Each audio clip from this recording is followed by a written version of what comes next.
Fair use.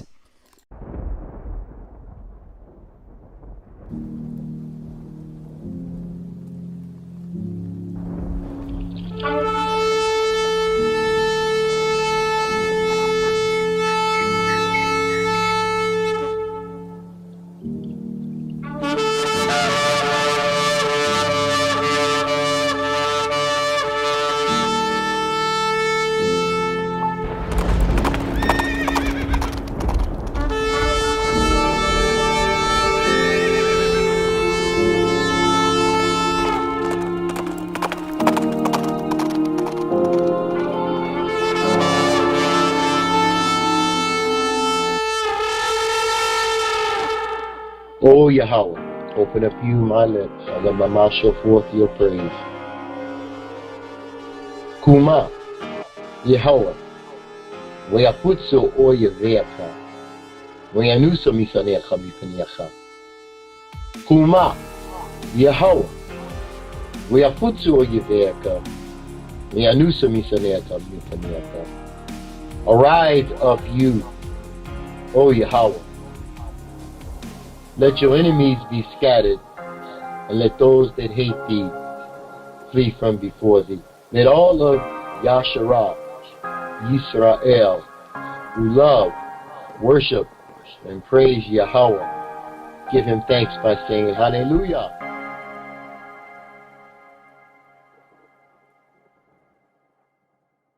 Family, so much for your donations. They are much appreciated, and the support is really appreciated. It helps me to do this work, which I am continuing to do, and I got a nice rest, although I was very challenged on my trip. I did get a bit of a rest, and so I'm back. And so thank you again for your donations. And if you want to get the calendar or Child Eat Life and Fast, the lifestyle book, Hebraic lifestyle book, so you can keep the appointed times and know the way of Yah, please go to intoalltruth.net to purchase them.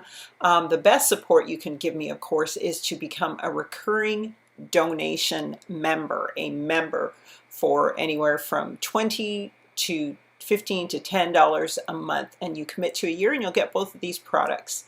You can also get the t-shirt, the hoodie I was talking about, that tells the world, pay what you owe, let my people go, which was what in Exodus 5 Moses said to Pharaoh. So go and check that out. Shalom, family, and welcome to Into All Truth. May the Ruach HaKodesh lead you into all truth and show you things to come. In the name of Yahushua HaMashiach, may the seed of the word be planted in your heart and bring forth the fruit of righteousness. I am back from Jamaica, and probably going to be going there again, hopefully, if the borders stay open in Canada. But welcome back, family.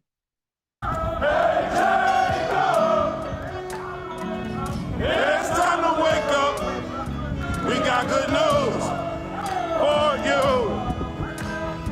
We are the real Jews, and that's the good news.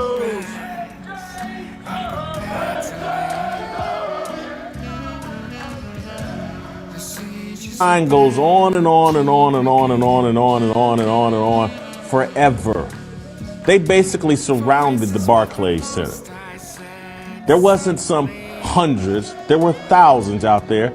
And you know what? I'm proud of them. Because this is what happens when the media fails to do its job. When the media strings up Kyrie Irving at the behest of the puppet masters. The people should rally up and support him. Because the media is failing to do its job. They don't have one shred of evidence of Kyrie Irving saying anything anti-Semitic. Balenciaga is getting canceled, and it's all because of this tweet. Balenciaga is under fire after a Twitter user uncovered photos from a holiday campaign with child models holding a BDSM-inspired teddy bear bag. And it gets worse. I don't know how to hold a baby. Her name is Lola. Daddy. I'm the baby daddy. I'm the real daddy. Give me the baby. Give me the baby. Give me the baby back.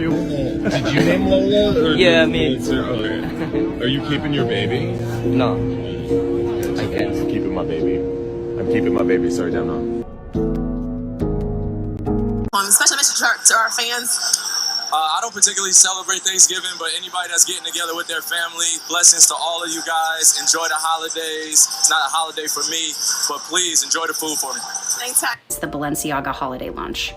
Their holiday campaign launched, and the internet absolutely exploded.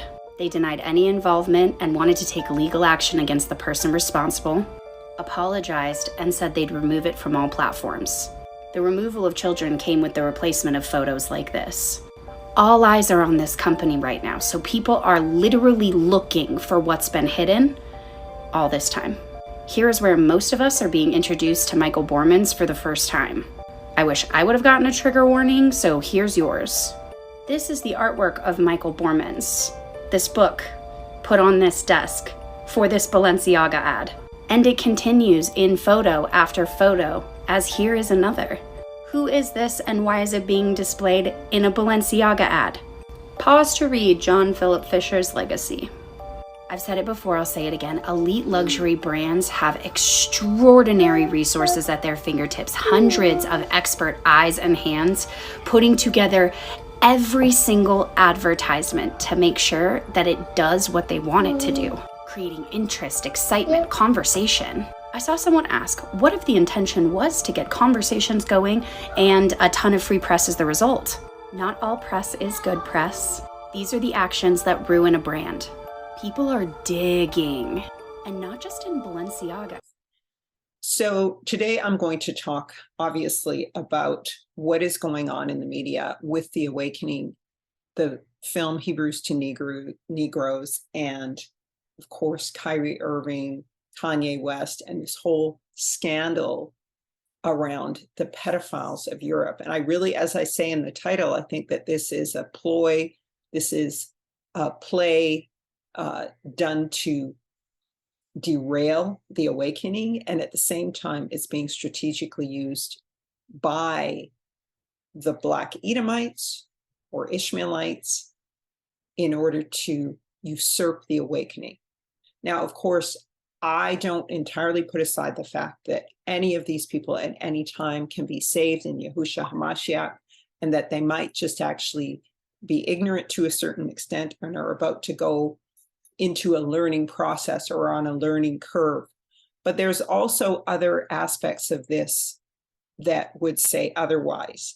And I think this is truly a strategy where the current elites, the 1% of the white Canaanites, are basically gnawing off their hand like a trapped wolf in order to try to save themselves. This is the red horse. This is brother warring against brother.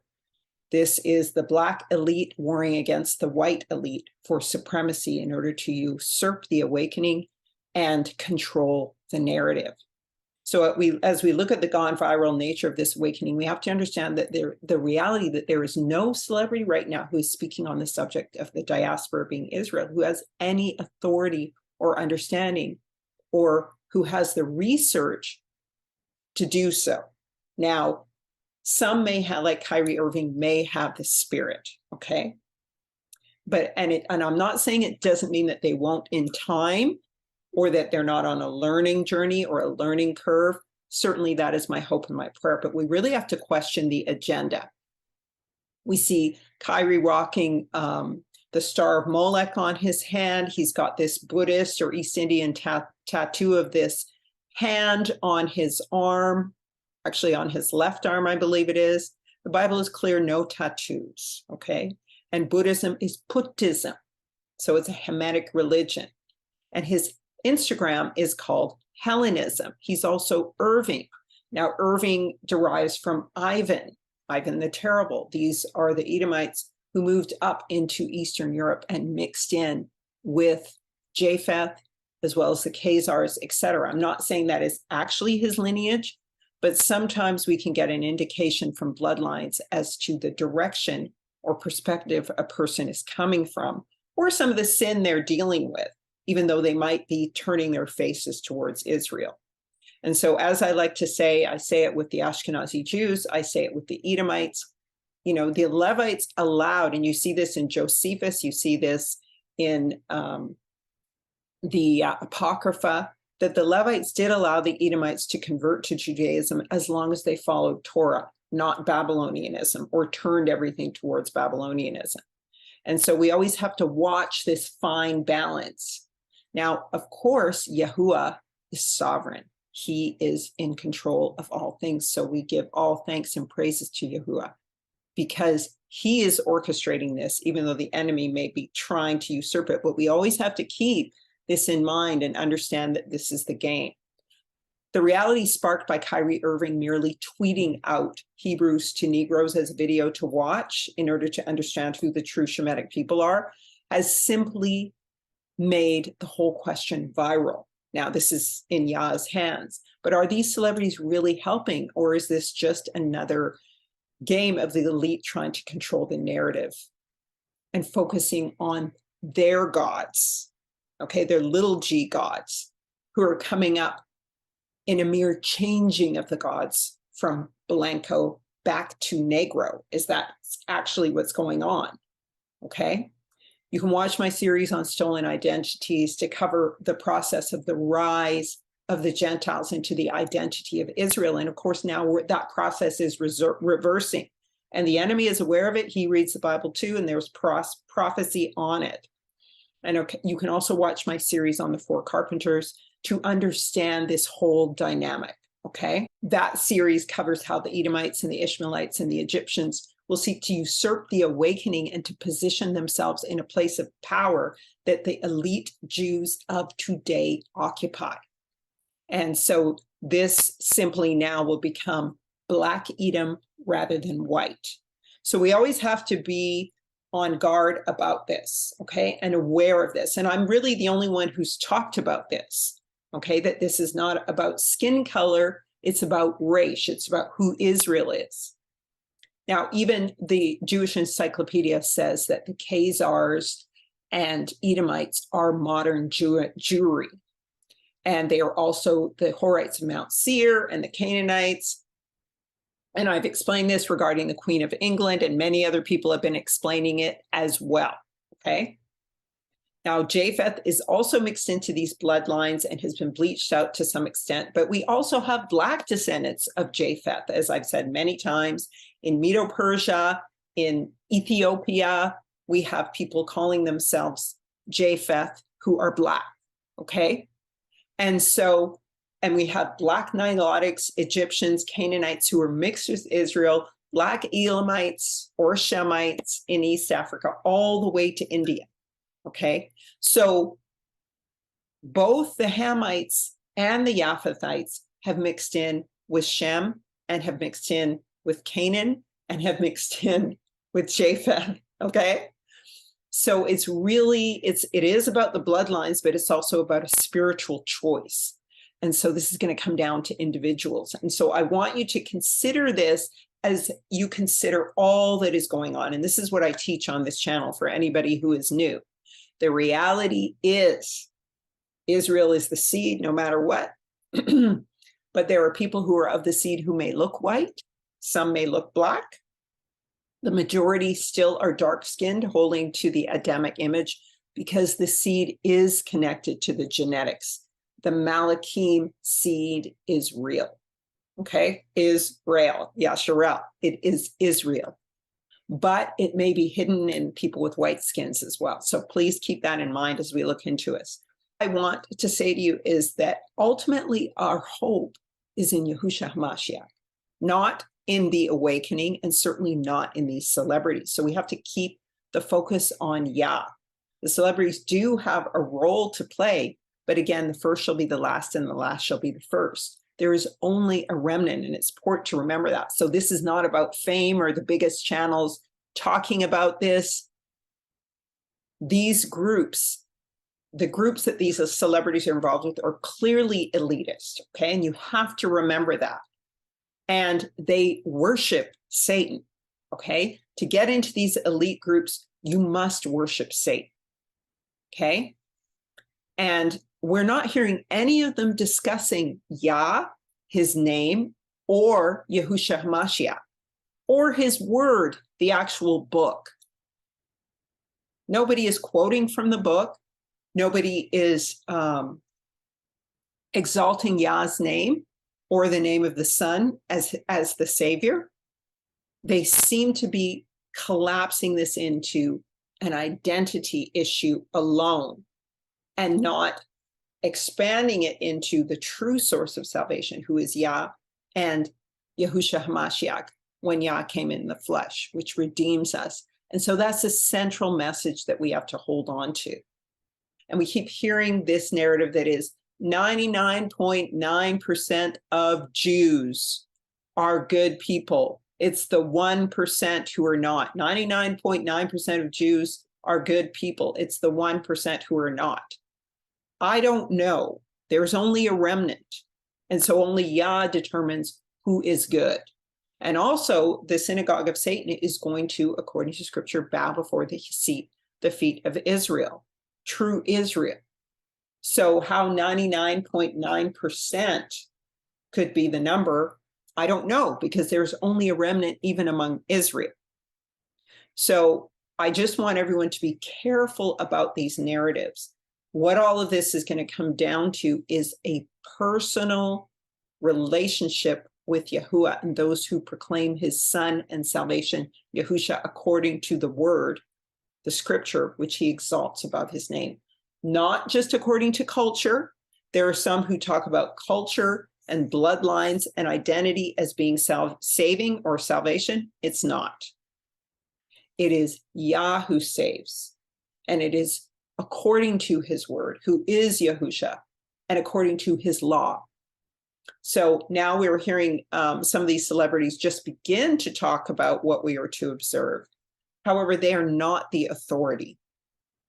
So the celebrities seem to be using the fact that Israel will be Yah's battle axes and weapons of warfare, and that the sun will basically rise from the west and return to the east in order to try to usurp this awakening. And it's my sincere hope that, Negro elites like Candace Owen and Kanye West and Kyrie Irving truly awaken, but I'm not looking to them for any spiritual or historical guidance at this time.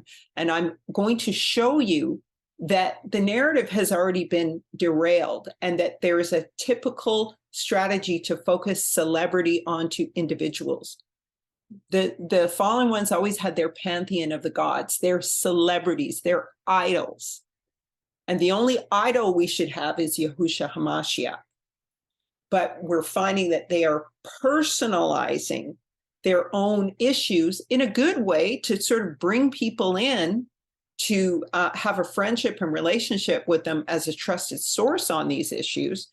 However, it can move more so towards, again, idolatry and a pantheon of gods, as it were.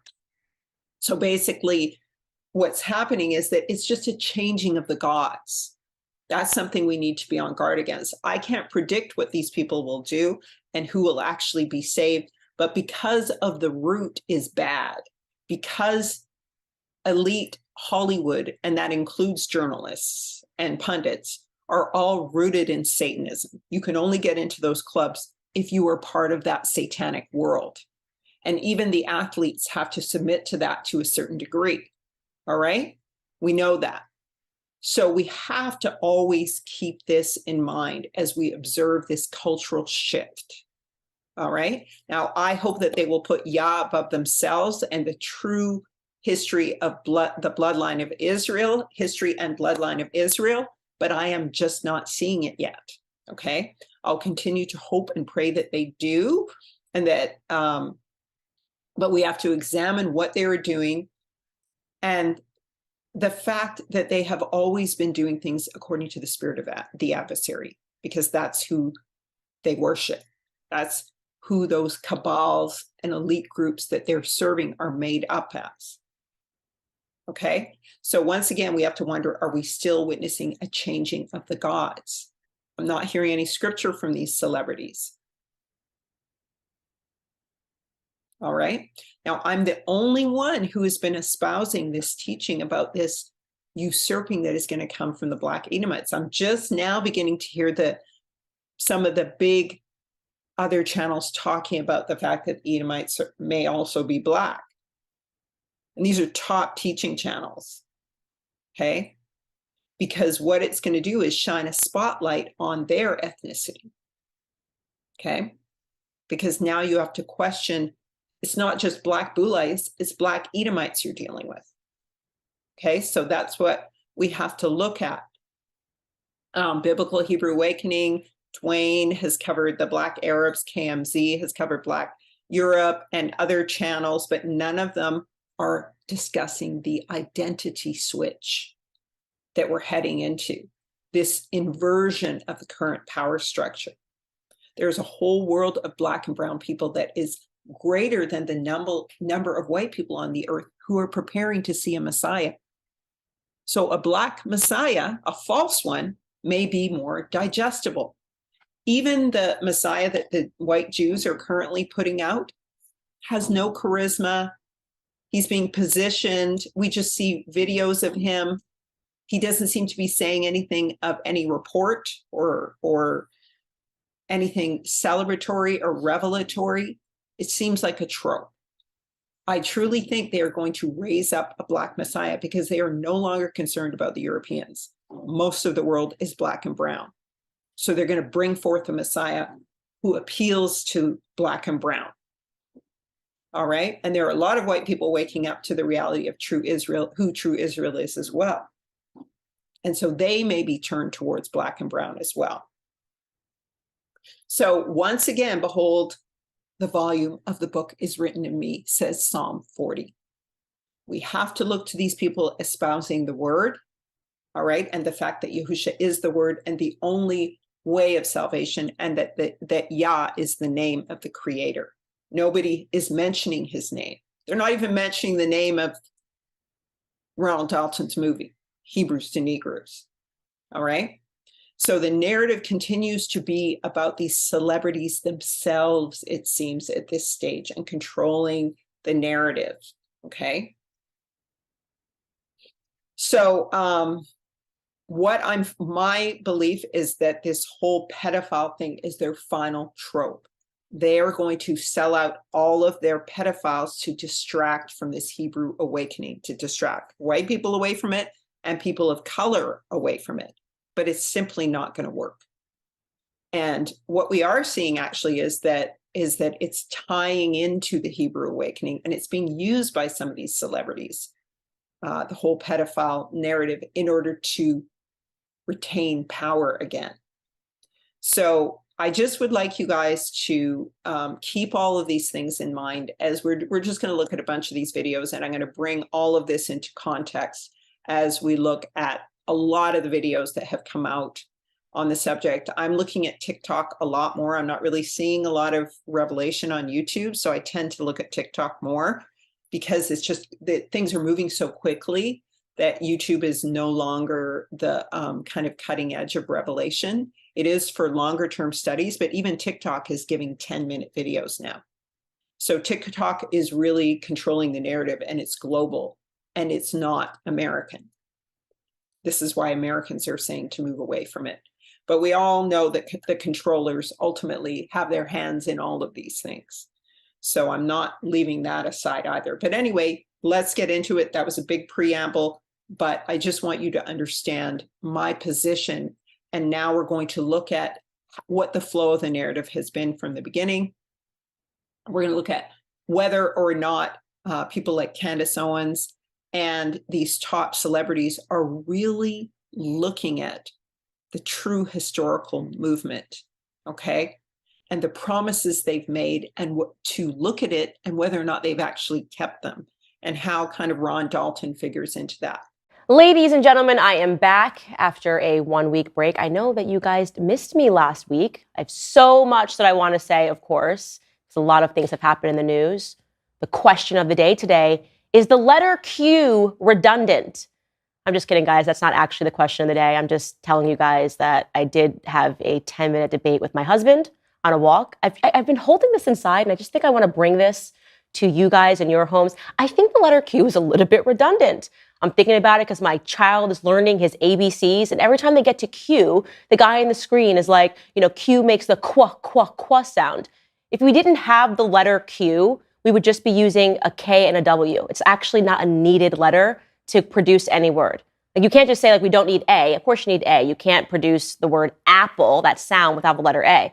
But any Q word, you can actually spell it out without the letter Q.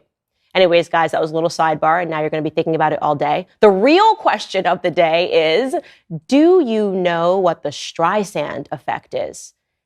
So please watch my video on Q and the Kuf and how it relates to Trump, the Canaanites, as well as it is the symbol of the West. It is a symbol of Ham and the Canaanites and the setting sun, where the sun goes down in the west. And of course, Enoch says the West is determined for destruction. And of course, Trump is Q. And so Candace Owens is posing a very relevant question in the form of light banter and small talk here. And so this is how she opens the narrative on this whole story that is about to begin with all of these Black elite celebrities aligning together to move the awakening into their hands. I give you my opinion, and it's met with whatever you believe the perception or the deception is. You guys investigate my life every day, and you justify it by serving your own purpose, which I honor. I would like the same respect in return, figuring out just like anyone else. So please keep that same energy when we're talking about anti-other things, because just because I post a documentary doesn't mean I'm anti-Semitic, and doesn't mean that I'm automatically standing with everyone that is believing in that. So it's unfortunate timing that we're in, but I'm glad that I could stand on the truth, because I'm not afraid of these mics, these cameras. I used to be, looking everyone in the eye and telling them the truth, and I'm proud of who I am. Any label that you put on me, I'm able to dismiss because I study. I know the Oxford Dictionary, you look it up, right?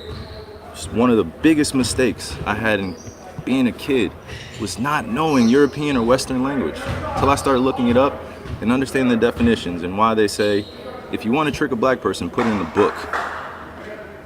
I was wondering my whole life why they said that. Now I'm 30 years old and I know reading is a superpower, because it helps me understand where I'm going and where I come from. Like a tree with roots. Kyrie, the documentary listed among falsehoods. It said the Holocaust didn't happen. Do you believe the Holocaust those falsehoods happened? are unfortunate. And it's not that I don't believe in the Holocaust. I never said that. Never, ever have said it. It's not come out of my mouth. I never tweeted it. I never liked anything like it. So the Holocaust in itself is an event that means something to a large group of people that suffered something that could have been avoided. No one. Kyrie, for the record, do you have any anti-Semitic beliefs? Again, I'm gonna repeat. I don't know how the label becomes justified, because you guys ask me the same questions over and over again. But this is not gonna turn into a spin around cycle of questions upon questions. I told you guys how I felt. I respect all walks of life and embrace all walks of life. That's where I sit. I think what people want to hear, though, is just a yes or no on that question. Yes or no. I cannot be anti-Semitic if I know where I come from. Important to underscore, first and foremost, the absurdity of the media, the way that they are behaving in that press conference. They're essentially approaching him, pretending that every single word of the documentary that Kyrie Irving did not make, he has to answer for. Could you imagine a world in which everything you watch, right, you are somehow now responsible for every single word within it? Right? There's no everybody delete your Amazon accounts because of this documentary. They are putting this firmly and squarely on Kyrie Irving, which is problematic in the first place. I want to also make it clear that in listening to his words, it is pointedly ridiculous that they would say that he is unfit to be associated with. There was nothing that he said, but I would say that he is unfit to be associated with, because he very clearly condemns the falsities in the movie. He says, I do not think this way. He actually calls them falsehoods that are unfortunate, right? He says that that is not what I said. Do not attribute every word in this documentary to what my beliefs are. He also very clearly stipulates to them, when they ask him, are you anti-Semitic? He clarifies that he's not anti-Semitic. Now, why is Kyrie Irving saying that? Why is he saying I can't be anti-Semitic? Why is he saying that a couple of breaths after he talks about the Oxford Dictionary? So here is the definition of Semitic straight from the Oxford Dictionary. It's relating to or denoting a family of languages that includes Hebrew, Arabic, and Aramaic, and certain ancient languages such as Phoenician and Akkadian, constituting the main subgroup of the Afro-Asiatic family. The second definition listed is relating to the people who speak Semitic languages, especially Hebrew and Arabic. So clearly what Kyrie Irving is saying based on that definition is that he believes that he is Semitic, that he hails from maybe Africa or from Asia, which is what the documentary explores. And I'm going to give you my feedback because obviously I watched the documentary after listening to this, right? His feedback is, do not make the word Semitic just about Jewish people in America. It includes a lot of other people, okay? Now, you might disagree with that. You might disagree with the Oxford Dictionary definition, but you can't be mad at him for stating the actual Oxford Dictionary definition. The last thing that I want to say here, just regarding his press conference, and I want to say this really from the heart, because there was so much pressure that was put upon me to condemn Kyrie Irving, right? To condemn Kyrie Irving based on this press conference, to basically decide that his pain is irrelevant. When I watched this press conference, I felt Kyrie's pain. I felt his pain, and I will say this emotionally and not rationally, as a Black person. People don't often think about how bizarre it is that we don't know where we come from, right? We don't know. If you ask the majority of white people, they'll say, oh, my family's from Scotland. My husband's family can go back so many generations, and talk about where they're from in England. And when you talk to most people, they have this sort of cultural understanding of their history. We don't. It's a weird feeling. You do sort of feel out of place. And yes, of course, it's because of the slave trade. And I'm not throwing that on anybody. I'm not saying that it's somebody else's fault. But what Kyrie Irving says is that you can't pit atrocity against another atrocity and basically say that his pain doesn't matter, that his noble pursuit of wanting to know where he came from, even if he landed on the wrong conclusions, is something that he is valid in feeling. It's a journey that he is valid in wanting to go on and wanting to partake in. So no, I'm not going to turn my back on Kyrie Irving and pretend that he's an awful human being based on this press conference. It's wrong. There are a lot of people that feel that they're in pain from the Jewish community because they're upset that he shared this link. But also, if you're not paying attention, there are a lot of Black Americans that are telling you that they feel that they're in pain because you're telling them that they're not allowed to feel the way they feel about not understanding their roots. So the big question here is, were there errors in this movie regarding the Holocaust? I mean, there's probably some errors in the movie. Ronald Dalton looks into the topic of the Holocaust. It is not about whether or not it happened. And so what Kyrie Irving says is that there are some errors that are unfortunate. They would have to particularly address them. And one of the things with Candace Owens is that she parses analysis of topics, whether social or political, with 1,000-pixel accuracy. Okay? She will break a subject down to the most minute fraction to express her analysis on a political subject or a historical subject or event. However, there's no detail here, none at all. When you're around elite white people and you're appealing to them, you simply can talk about your feelings and emotions, but you can never say that slavery was wrong. Now, Candace Owens appeals to the Christian right, and the scripture says the penalty for man-stealing is death. This is the only case and situation where the penalty is death. It also says when you enslave Israel, you are cursing them and you will be doubly cursed. So these are facts, but she talks about her feelings as though they do not necessarily encompass fact. Now, this is brilliant strategy to ease us in with the thin edge of the wedge into this topic and to ease her conservative white audience into the truth. which is noble to a certain extent, but you can see easily how it could also go the other way. We're going to see here that the Kanye or Ye relationship between Candace and Kanye is very personal and iconic, as with Tyree. So these are icons at changing of the gods. All right. And so the way they express themselves is in terms of freedom to have feelings, to freedom to express the individual inside issue of freedom of expression. Now, she is politically deft and nimble at translating these basic human and universal rights into emotions. And so that this will bring in her white conservative audience. This is what she does. She's expert at it. But like I said, it can go either way.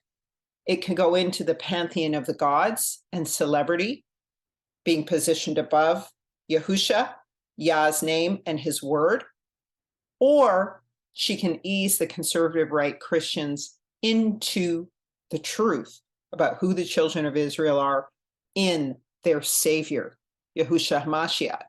So despite the fact that Kyrie Irving quietly supported the BLM movement, he gave millions of dollars to the George Floyd family, despite the fact that he is by no estimation a conservative or on the right, they're angry at him because they feel that they have some ownership over his body. And when he took a quiet protest and stance and decided that he was not going to get the COVID vaccine, which now has been proven a completely valid stance, I was one of the early ones too. You're not just going to put something in my body because you're telling everybody that they should do it immediately to save the world. It didn't make sense. And the NBA is angry because Kyrie Irving held that stance. And what better way than to try to hang him for sharing a link to a movie that the overwhelming majority of people that are weighing in did not watch. The movie is 3.5 hours long. But nope, the first thing he must do is apologize for linking the movie absent any comment. The second thing that they want him to do is to complete the anti-hate causes that the Nets first mentioned on November 2nd.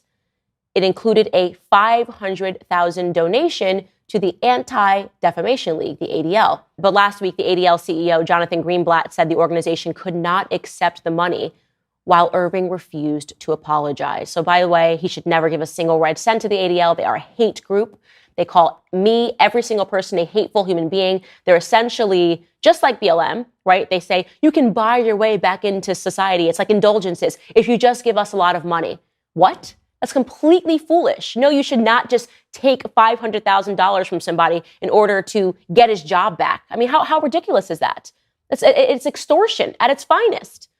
Black people do not have a history of oppression and violence towards Jews. We've never burned any synagogues. We've never lynched any Jews, and we've never taken jobs away from Jews just because we didn't like what they had to say. Oh, but Jewish folks most certainly have a history of violence and oppression towards black folks. Let's deal with it. The Anti-Defamation League is notorious for labeling black folks anti-Semitic, but let's take a look at the ADL's founder. Leo Frank is one of the founding fathers of the ADL. This man murdered a white child and blamed 2 black folks. His lawyer didn't want any Negro evidence presented in open court, and he's quoted as saying, "If you put a nigger in a hopper, he'll drip lies." Oh, this truth hurt, don't it? Judah P. Benjamin. Who is he? Judah P. Benjamin was a Jewish lawyer and enslaver of 140 human beings on his Louisiana plantation. He was vice president of the Confederacy and its Secretary of War. So significant was Benjamin to the slaveholders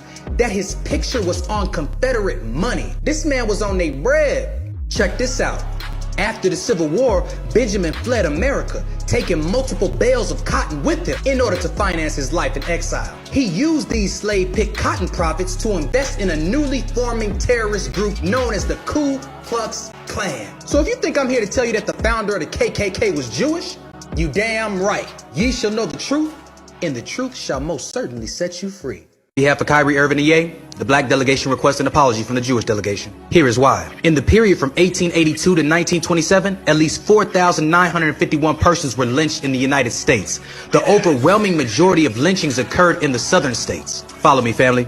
Of these, 3,513 were blacks, including 76 black women, and many victims were so mutilated that their remains were not even identifiable. But here's why we need an apology. These atrocities frequently occurred in places where Jews served as community leaders and elected officials. Y'all thought we forgot. Check this out. Prominent Jews were most often heard publicly supporting the lynching of blacks. The Jewish press even defended lynching, saying, quote, "The white man is not only superior to the black man, but will assert his supremacy at the proper time and in the proper manner." Oh, this is a matter of history, but it gets deeper. Did you know that the Jewish Talmud supports this behavior? Talmud, that's they holy book, right? The fact is, such horrific violence is described in exact detail in the Jewish holy book Talmud. The ancient rabbis actually prescribed the way to carry out their form of Jewish justice, a method that was incredibly similar to the tragedies that befell so many blacks. This ain't hate teaching, this truth teaching, but we got a little bit more.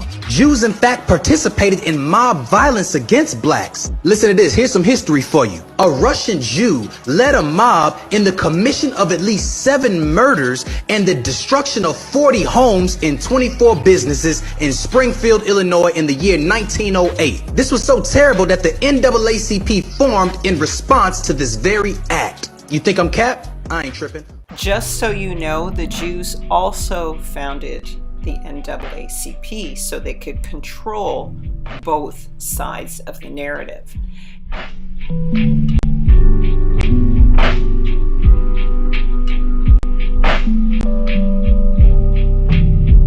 All of this information can be found in great detail and with great documentation in The Secret Relationship Between Blacks and Jews. The Secret Relationship Between Blacks and Jews was written by Louis Farrakhan, who has suspected for many years that his father was a white Jew. See both the word Pharaoh and Khan in the name Farrakhan. Society, it's like indulgences. If you just give us a lot of money. What? That's completely foolish. No, you should not just take $500,000 from somebody in order to get his job back. I mean, how ridiculous is that? It's extortion at its finest. The third thing that they want Kyrie Irving to do is to complete. So this is now becoming basically a humiliation ritual, right? So I can't imagine just having shared a link to a movie, even, yes, okay, the movie had some falsehoods. He's acknowledged that. He immediately acknowledged it, which was the right thing to do, that there are some things in here that maybe are not correct. He took ownership over that. But despite doing that, they're just humiliating him. They just want to humiliate him. They want to take money from him, and they want to show to everybody else that we have the full power and control over our players. And this gets into what Kyrie Irving said about feeling like he's still an emotional and a spiritual slave in this country. I've talked about this often, and it so resonates with me. Again, I'm coming from a position of feeling and not a position necessarily of fact, but I have always had this feeling that I'm not really free, right? I'm not really free to be a black person unless I abide by somebody else's rules. I'm not really free to say what I think unless I abide by somebody else's rules. For a very long time, it was difficult for me to say I do not support Black Lives Matter. I think that they are extortionists. I do not want to have to be a victim because of the color of my skin. I don't want to fund other groups and make them more powerful and secretly know that they're not actually helping Black Americans get ahead. And I felt relegated almost to that position based on the color of my skin. That's what it means to be an emotional slave, right? Is to be told perpetually that you have to be a victim. And now, in many ways, they're proving his point, that he is trying to express to you guys that he has held on to this hurt from the time he was a little boy of not knowing where he came from. And he felt that this documentary, which, by the way, I watched, and it looks like a PowerPoint. It is so low budget, and it's so poorly done, and it's very confusing. But despite me feeling all those ways about the documentary, I do understand why the documentary makers, as Black people, wanted to go on this journey. So production values is an extremely serious criticism of anything. And she does not take into account in this situation that this is a new paradigm, that most people are brainwashed, turning around rote learnings and spitting back the views and opinions of the Babylonian society people are currently captive to. So when a new paradigm comes in, it's very difficult for somebody who's outside of that paradigm to understand, and it can seem confusing. Also, expressing it as a forerunner can also be very challenging. And this is why you have to lean in so intensely to understand when Yah is speaking. He requires that you work out your salvation. And she does not take into account cognitive dissonance in terms of her understanding. She's also putting the film down without even talking about its content, like against the film in her eyes. That's all she has to say. She hasn't even discussed the actual content. Because in Hollywood, production values are everything. That's why the big blockbuster movies have the highest, most expensive production values. This is tantamount to saying watching this movie is like reading a book.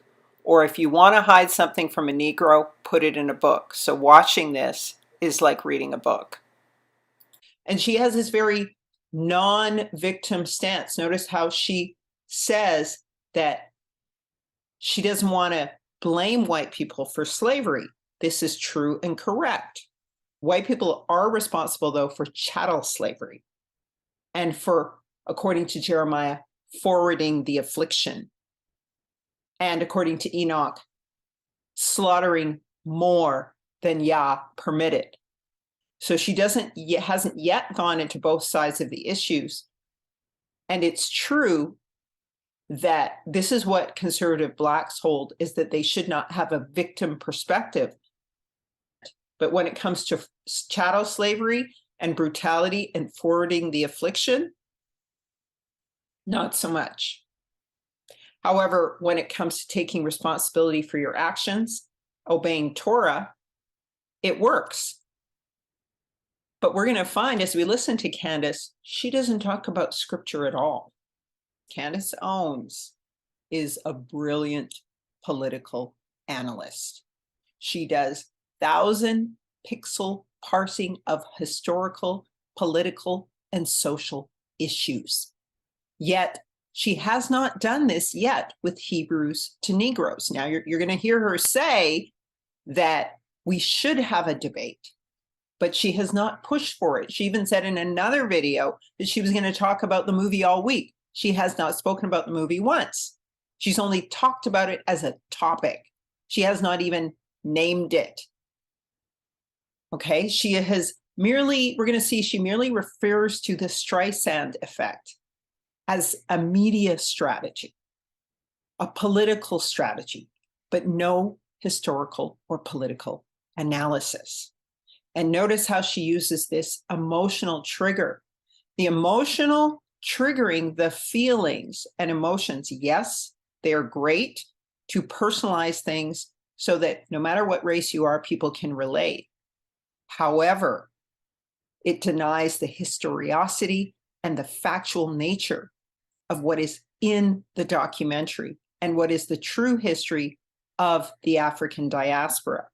She keeps saying maybe things are not true, but she's not specific. And she's known to be specific. Whether this is deflecting right now, or this is just trying to maintain and nurture her current audience without everyone abandoning ship right away, remains to be seen.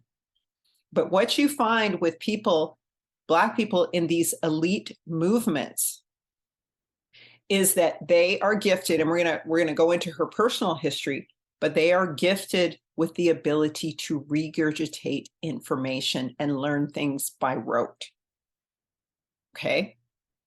So she's also introducing the Hegelian dialectic here. She conflates, in other words, mixes and mashes apples with oranges. Is she right to say that slavery is something to not feel victimized about? Yes, I already said. All right. There are a certain number of people, according to the book of Enoch, assigned to the slaughter. All right. But the issue is that the Gentiles, and this is how the Jewish people are, and this is how the white people are in America en masse, hold themselves not guilty. All right. And Yah accuses them of forwarding the affliction. Okay. Candace Owens doesn't seem to want to deal with that. One thing that you cannot say as a Negro among white supremacists is that slavery was wrong. As I said, the Bible says it's wrong. Okay. Indentured servitude is not wrong, but chattel slavery is wrong. And man stealing is a sin. I already went into that. For these blacks amongst whites elites, you have to pretend that racism doesn't exist. And you have to pretend that chattel slavery was justified. Now, the slavery was justified according to scripture because Israel abandoned the commandments of Yahuwah and left and went after the gods of other nations and greed, okay, which is what a lot of the elites have done. They're literally worshiping Satan, okay? So in order to be amongst them, you must accept racist ideology. You must accept white supremacy because that is what they teach. Now, is there room to break out of that? Yes, there is. And so, you know, we're going to see if she's able to find her way. That this documentary, which, by the way, I watched, and it looks like a PowerPoint. It is so low budget and it's so poorly done and it's very confusing. But despite me feeling all those ways about the documentary, I do understand why the documentary makers, as Black people, wanted to go on this journey to simply try to understand where they came from. Their conclusions potentially wrong. So let's relegate those conclusions to a debate. Let's have a conversation. Let's not further a divide between Black Americans and Jewish Americans who are fighting to say, no, I'm the biggest victim. No, I'm the biggest victim. No, maybe you have to give $500,000 to BLM to understand how we feel. No, you have to give $500 to the ADL to understand how we feel. It seems to me that she still is remaining within the confines of the dialectic. Mike Adams does the same thing. They're still clinging to this left-right Hegelian dialectic, which continues to further the agenda of the elite. It's the black and white 0101 code. It's either this or that. It's not whole and complete.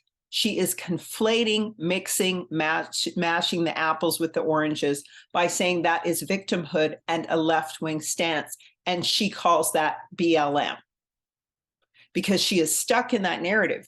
Whether or not she is personally stuck in that narrative, I don't know. I do see her flashing the hand sign, the 666 sign, and you'll see it at the end of the video. It's not scriptural, okay? It's designed for streaming and manipulation. It's like two sides of a fence or two hands streaming everything along. Okay, so she is not abandoning this Hegelian dialectic. She is not abandoning the right versus left story.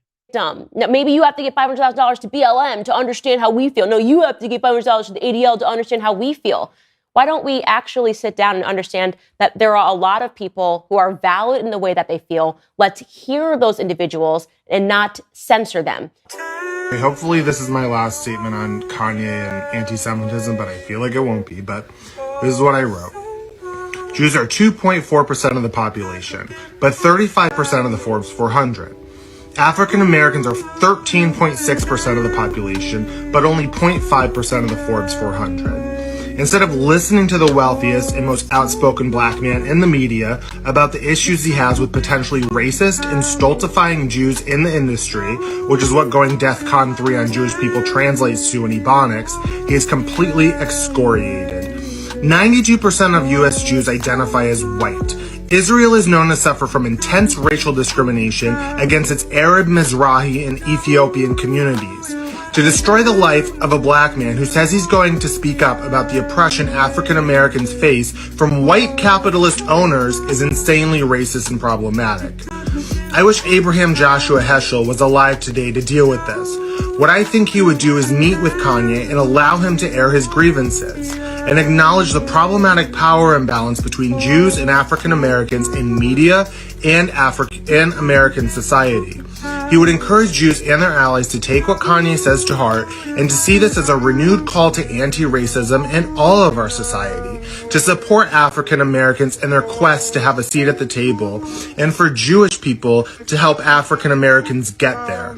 Remember, Jewish Americans have an average net worth of $150,890, and African Americans have an average net worth of $24,000. Beating on Kanye for talking about that only reveals your racism.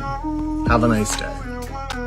But the Holocaust is being implemented. Black people have been murdered and genocided 50,000 times worse than what happened to y'all. And we are still I'm not done. Okay, let me give you the numbers. Arabs killed 40 million Africans. And that was just during the Arab slave trade. Then the Arabs educated Caucasoids on how to do it. Caucasians have killed over 100 million Indians alone, let alone Africans. So Arabs killed 40 million Africans. Arabs educated Caucasians how to do it. Caucasians, aka Spaniards, which are white people who speak Spanish because Spanish was created in Italy, came and then they killed 20 million Africans. And then the Dutch came and they killed 40 million. And then the British came and they killed 30 million. Then the British came back in the 1900s underneath Leopold and killed 14 million Africans in the early 1900s. Then Mussolini with Hitler came behind him and killed 40 million. And then when the Pilgrims came over here, the Dutch, the French, and the Spaniards was already over here murdering people. But then the European Pilgrims came and they killed 100 million just off zoonotic diseases and bad hygiene. So if we were to add up the body count of black people in comparison with the Holocaust, I don't honestly want to hear that shit. You got more black people in jail today around the world than that can compete with amount of Jews that died during the Holocaust. So my main thing is, if and I'm not saying that the Holocaust was good, but what I'm saying is, y'all trying to do with y'all trying to use the Holocaust the same way that the LGBTQ is trying to use gay rights. Y'all are trying to put y'all plights out of order. Yes, you have a plight, but you got to respect rank and file. The Holocaust is not the #1 historical horrible event. It's like number 2 or 3. What happened to us is horrible. And I'll tell you why. Even though your history is completely made the fuck up, you still got it. I got real history. I got real pyramids. I got real pharaohs. I got real ancestors that I don't even know about because it's still being hidden from me today. Why? Because the creators of the school curriculum in this country are Jews. And they lying to me about who I am. And that's a fact that the McGraw school curriculum, Robert Maxwell has ownership in that. And he's an Israeli spy Jew. And so my thing is, you guys are able to obtain your history, whether we agree with it or not. Ours is still being hidden from us to this very day. So the Holocaust is relevant, but it must take a back seat until black men, not gay, not trans, until black heterosexual men get justice. I don't want to hear shit about the Holocaust. Now, when we get justice, then we can give you justice. But here's the thing. How did y'all skip the line? Not only did you get justice, you get a minimum of $3 billion from this country every year. We giving y'all $10.5 million a day to help y'all set up a land that y'all not even from. And we are from this land. We are from America. We are from Africa. We was here first all around the world, and we don't get shit. And so I don't really want to hear nothing about the Holocaust. But keeping it moving, okay? Israel, right? To this gentleman, I would like to say to this gentleman and all other people who are not blessed with melanin at this point in time, to understand that what has happened in our history is that you have been misinformed as much as we have been misinformed. Much of the information that is brought forth, not only from Dr. Muhammad, but other areas, other scholars, are not available to you, as the sister said, in your curriculums that you have for 400 years when you did not allow us to read and write and was being hidden. Whether you, sir, personally did that or not, it was a of legacy that was passed on to you. And I end by saying the Holocaust is simply the greatest atrocity on film. Ours was not filmed. Why don't we actually sit down and understand that there are a lot of people who are valid in the way that they feel? Let's hear those individuals and not censor them, because censorship does not work.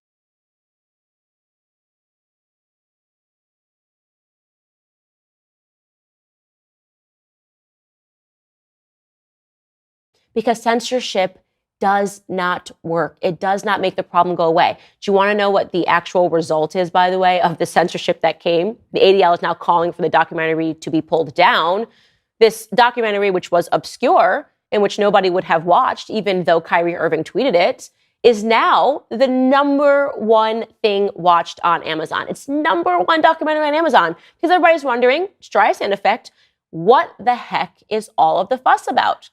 And beyond that, now people are watching it, assuming that everything in the documentary is true.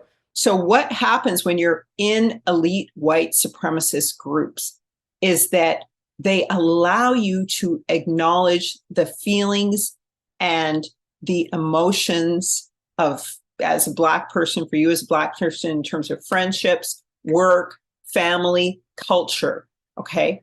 But no level of oppression or difficulty that you ever experience can be related to systematic oppression as described in Deuteronomy 28, which the Israelites will experience. So you're not allowed to express any feelings or emotions in terms of systematic racial oppression or oppression as an Israelite person. According to Deuteronomy 28, you're not allowed to do that. Excuse me.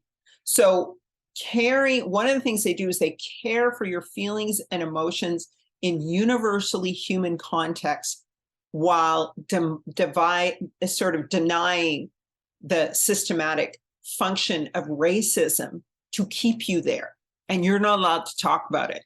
And so that is what she was intelligent enough to understand as an analyst, okay? I've met a lot of people in the position she's in, and they also often have a lot of wealth and success, but there's a certain part that is shut off or cut off, a blindness that they have, because you must compromise that part of yourself in order to walk in those circles, okay? And your material success and fame is your reward for considering yourself to be a special person among the Negroes because you succeed in the white world and you're like them. So you're different and you're special, okay? Which is really racist. That's a white supremacist ideology, and it's actual racism. To think that being intelligent or different or special is only supported in those worlds. Question of the day today, kind of a weird one. Am I, Candace Owens, participating in Black on Black crime? I'll give you a hint. The answer is actually yes, and I've just realized it. I performed well on these state tests. My classroom had no Black people in it. So obviously you make friends with whoever's in your classroom. And there was something about me being in a higher classroom, right, by IQ standards, that made these women really resent me. And they were mean to me. I mean, I was in middle school very much bullied by Black women for no reason. I never had any drama, never said anything to them. But I talked about this frequently in the past, but also in my book, I described how for being smart, there was like a crime for being smart. And there was this one girl who used to always kind of like bump my shoulder every time she saw me into the hallway. Intentionally, she'd come all the way across the hallway and she'd just kind of bump my shoulder just to be mean, just to say like, this isn't cool. And then there was another girl who I spoke about in my book who I was very much into the Harry Potter books, still am. I think they're awesome books. And this is when they were dropping them all. And we were waiting in line, trying to get our hands on the next book. And I was racing home to read the Harry Potter novel. And I've spoken about how this girl sort of made fun of me in the lunchroom. And I thought she was like the most amazing. I thought she was so pretty. I wanted to be friends with this girl. Her name was Sheena. And how she called me over to the lunch table and in front of this whole table of Black girls that were in her classroom, made fun of me for not knowing the lyrics to a rap song. And so I think it's really interesting. I consider this comment and I considered my relationship with Black women over the years of my schooling. And I realized that much of that behavior of not liking me because of this invisible social contract. Candace does not act Black enough. Candace speaks proper English. Candace, I don't know, likes books and isn't partaking enough in hip hop culture. It still exists, right? I constantly am feeling that I'm still getting bumped in the shoulder in the hallways because I'm just being who I am. This is actually who I am. There's no one that I'm trying to be. This whole, she's acting white, she wants to be white. No. And I think it's a sad commentary that Black women feel that way, that Black women feel that they have to exist within a prototype to be Black. That to me feels like a form of slavery. It feels like you're restricting yourselves. The way that it works for those among the elite, because I've been invited into those circles, is that they see people who learn by rote. And intelligence for them is when you can repeat something back or expand upon a concept in a way that is equal to or better than them. My sister, my mom, one of my best friends, one of my nieces, all of them put up a grade, put into a special class. And the reason why this is done is because they do conform to the bell curve or IQ tests. So they're looking for a specific kind of person who learns by rote and turns around their concepts. And we often hear Candace's great grasp on, you know, the Gentile language and the colloquialisms of the elite. You'll see this often with, you know, the Hebrew women. And this is defined as intelligence, though being in these worlds can kind of sear out your awareness of systematic oppression solely based on peer pressure, because you're surrounded by nothing but them. So when she was in that class as a child, surrounded by nothing but white people, when she goes out into the Black world, she experiences racial oppression because she doesn't like rap music that we're going to, in fact, find out that Jewish people have concocted through Black artists to push out as Black culture, which she's now, you know, Candace says she rejects, right? Because it's not authentically coming from Black culture or Negro culture. I'm sure she would like jazz or perhaps the poetry of hip hop. She's from the original hip hop, but she's from a later generation. So she is was growing up listening to real trashy rap. On the other hand, she's going to go into this whole thing about Harry Potter and how much she loved Harry Potter. That's not at all Christian. That's witchcraft. What does that say? Okay. So in the elite culture, your material success and fame is emphasized as your reward for considering yourself to be a special or intelligent person among the elite, a Negro who can succeed in the white world because you don't consider yourself a victim. When in fact, you know, it's so funny because what they do is they acknowledge the feelings and the emotions of Black people in terms of universal things like friends, family, work, but none of the oppression that you experience can be related to this systematic oppression that is described in Deuteronomy 28, which can also be called systematic racial oppression. You can never express that in these elite white circles. So they really conspire to care for your feelings and emotions in universally human contexts. Okay. So how's your baby? How's your husband? You know, how was your shopping spree? Did your mom die? Did your dad die? Or, you know, how are they doing in the hospital? But you can talk about all of those things. You can help somebody who's in trouble on a universally human way, or you can receive help or discuss your feelings. But in the white supremacist world of the elite, you can never say that the source of your pain is systematic racial oppression. You're not allowed to do that. All right. And so this, as an intelligent woman, it seems, is what she was understanding. She knew as an intelligent girl that she could not say or do particular things. And she had no language to express them because she's inundated with the language and colloquialisms of the elite. You see? And so it's a complete mind frack because she's told she's special and more intelligent, right? Because she can succeed in the world, but at the same time, she has to deny everything that's keeping everyone else down. So this seems to be what she's awakening out of. But for all I know, this could also be a narrative. I don't know which way it's going to go. She couldn't necessarily relate to trashy rap culture as opposed to, cultured hip hop or jazz. She was rejected by her own community and told she wasn't Black because she didn't like those things.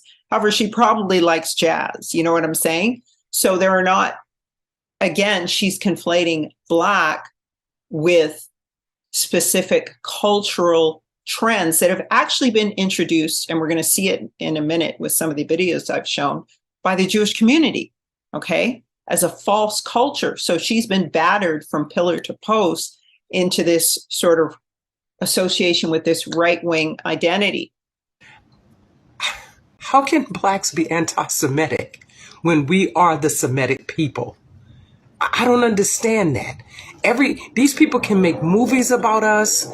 They can create stories, and we're in the news, and create all of this propaganda against us. Make shitty movies about us. Exploit our community. The music industry, the rap industry has caused so many Black young men to lose our community, and we can't speak on it when who's the biggest benefactors and profiteers from it? The Jewish community. I don't know what's this opioid thing, man. Well, being a crackhead wasn't cool back then. Being a crackhead wasn't cool. Now it seems like they're making it cool to be drinking lean and syrup and. It's the most dangerous. It's the most dangerous thing that's facing, our society.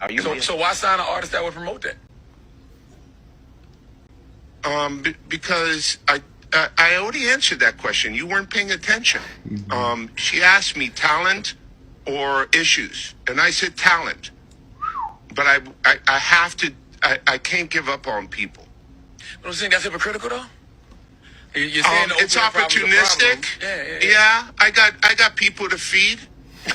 I got a business to run. You're gonna make Dame Dash take this clip and call you a culture vulture. I do actually believe that Black women are the most hurt in this society for a lot of reasons. A lot of it stems from government policies in the 60s and a lot of, the single motherhood rate and feeling left alone, constantly being left alone and having that loneliness reinforced by bad incentivizations from the government.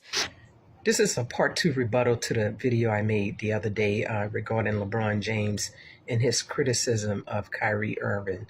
One of the things that I wanted to point out is that there has been the long-standing hurt and the defamation of our community by people who are not in our community, but the exploitation of our community by these people who feel that we can't have a conversation about the inadequacies that we see portrayed in our community by these people. But when we critique something, we're made to be humiliated and embarrassed and publicly shamed as a result of that. And I don't think it's fair because we've had attacks on our community that has been long-standing.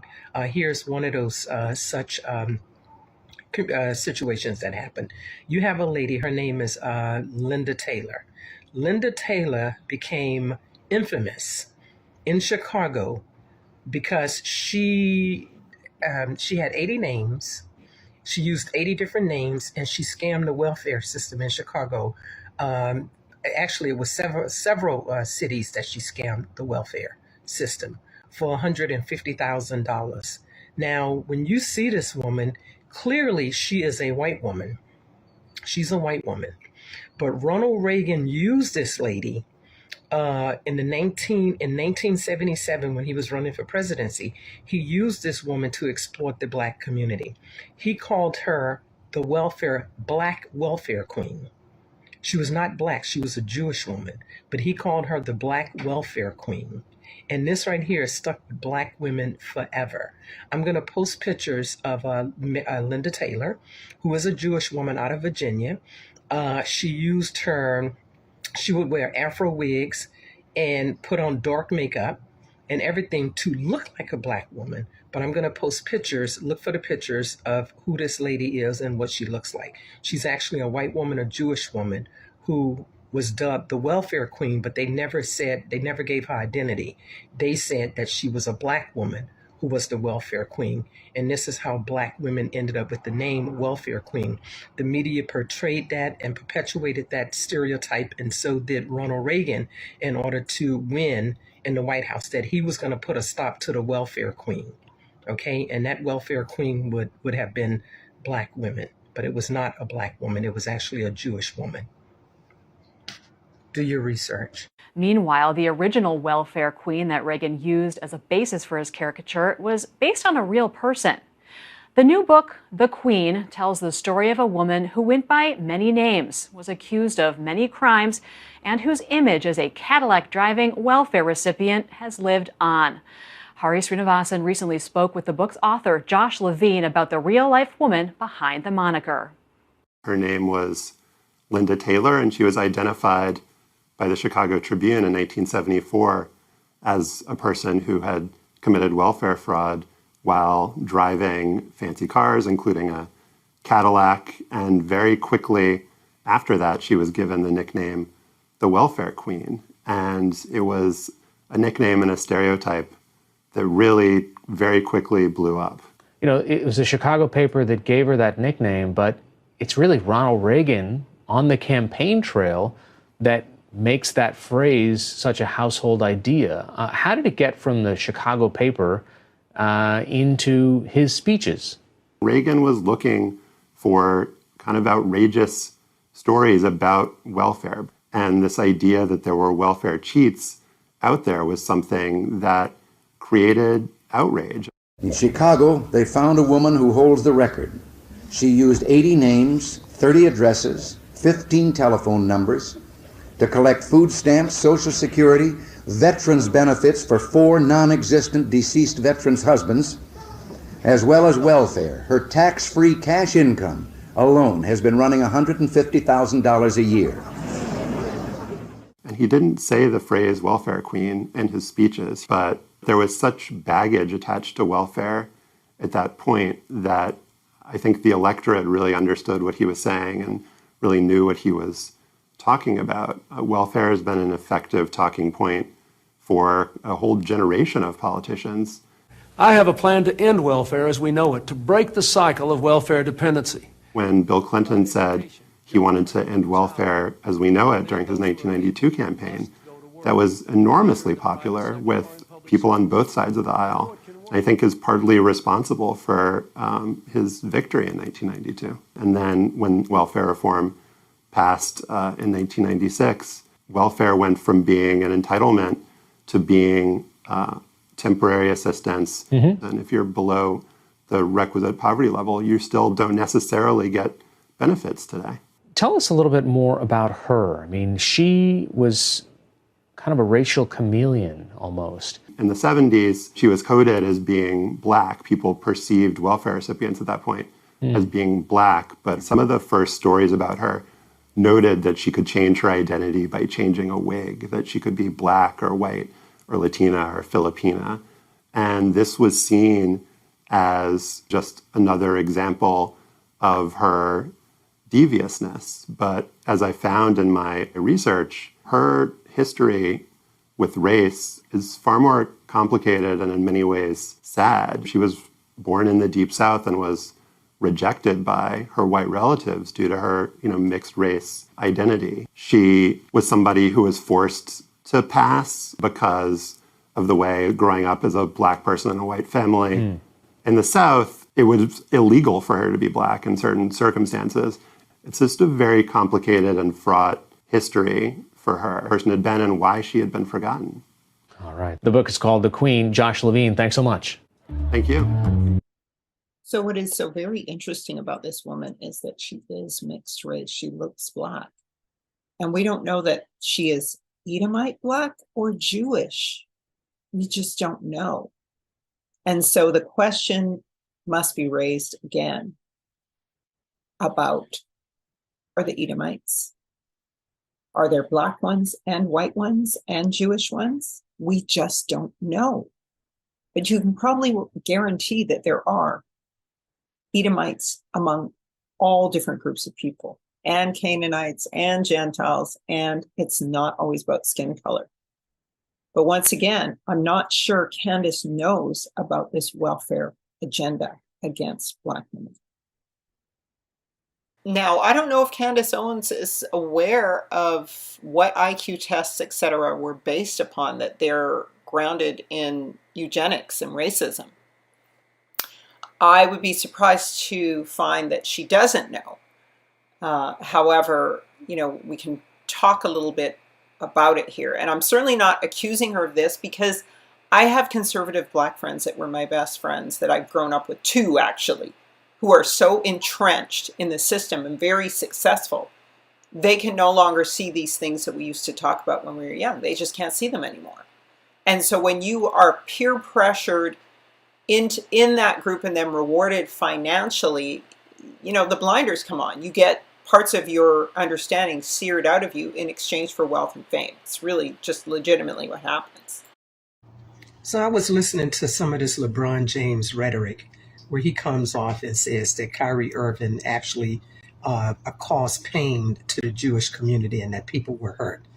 I like to say to LeBron James, here's when people got hurt. You had two authors, one by the name of Richard J. Herrnstein and the other one was Charles Murray. In 1994, they wrote a book. Two Jewish guys wrote a book. It was called The Bell Curve. The Bell Curve, it says, Intelligence in Class, a Structure in American Life. In that book, they surmised that Blacks were inferior based on our DNA. The book made a New York Times bestseller. The book is still out there. The book was used in classrooms around the world. It was also used in corporations around the world to measure Black intelligence. According to these people, according to our DNA, it made us inferior. Our skin color made our DNA inferior to whites and to any other race. And these guys were not geneticists. They were social scientists. So when is it that a social scientist get a chance to surmise that DNA, they were not geneticists. These were social scientists, meaning that there was no medical anything involved. There was no blood test taken or anything like that. They decided that Blacks were inferior to whites based on our skin color. The book is still out there. It's been taught in classrooms and corporations around the world. I don't see the Anti-Defamation League pulling those books. The books are still on Amazon, and the books has made millions and millions and millions of dollars. The book is called The Bell Curve. Do your research. This has been described as a process to return to the court for you since the suspension was handed down. Can you walk me through kind of what the past couple weeks have been like and what that process has been like for you? Yeah, I would love to describe it to you.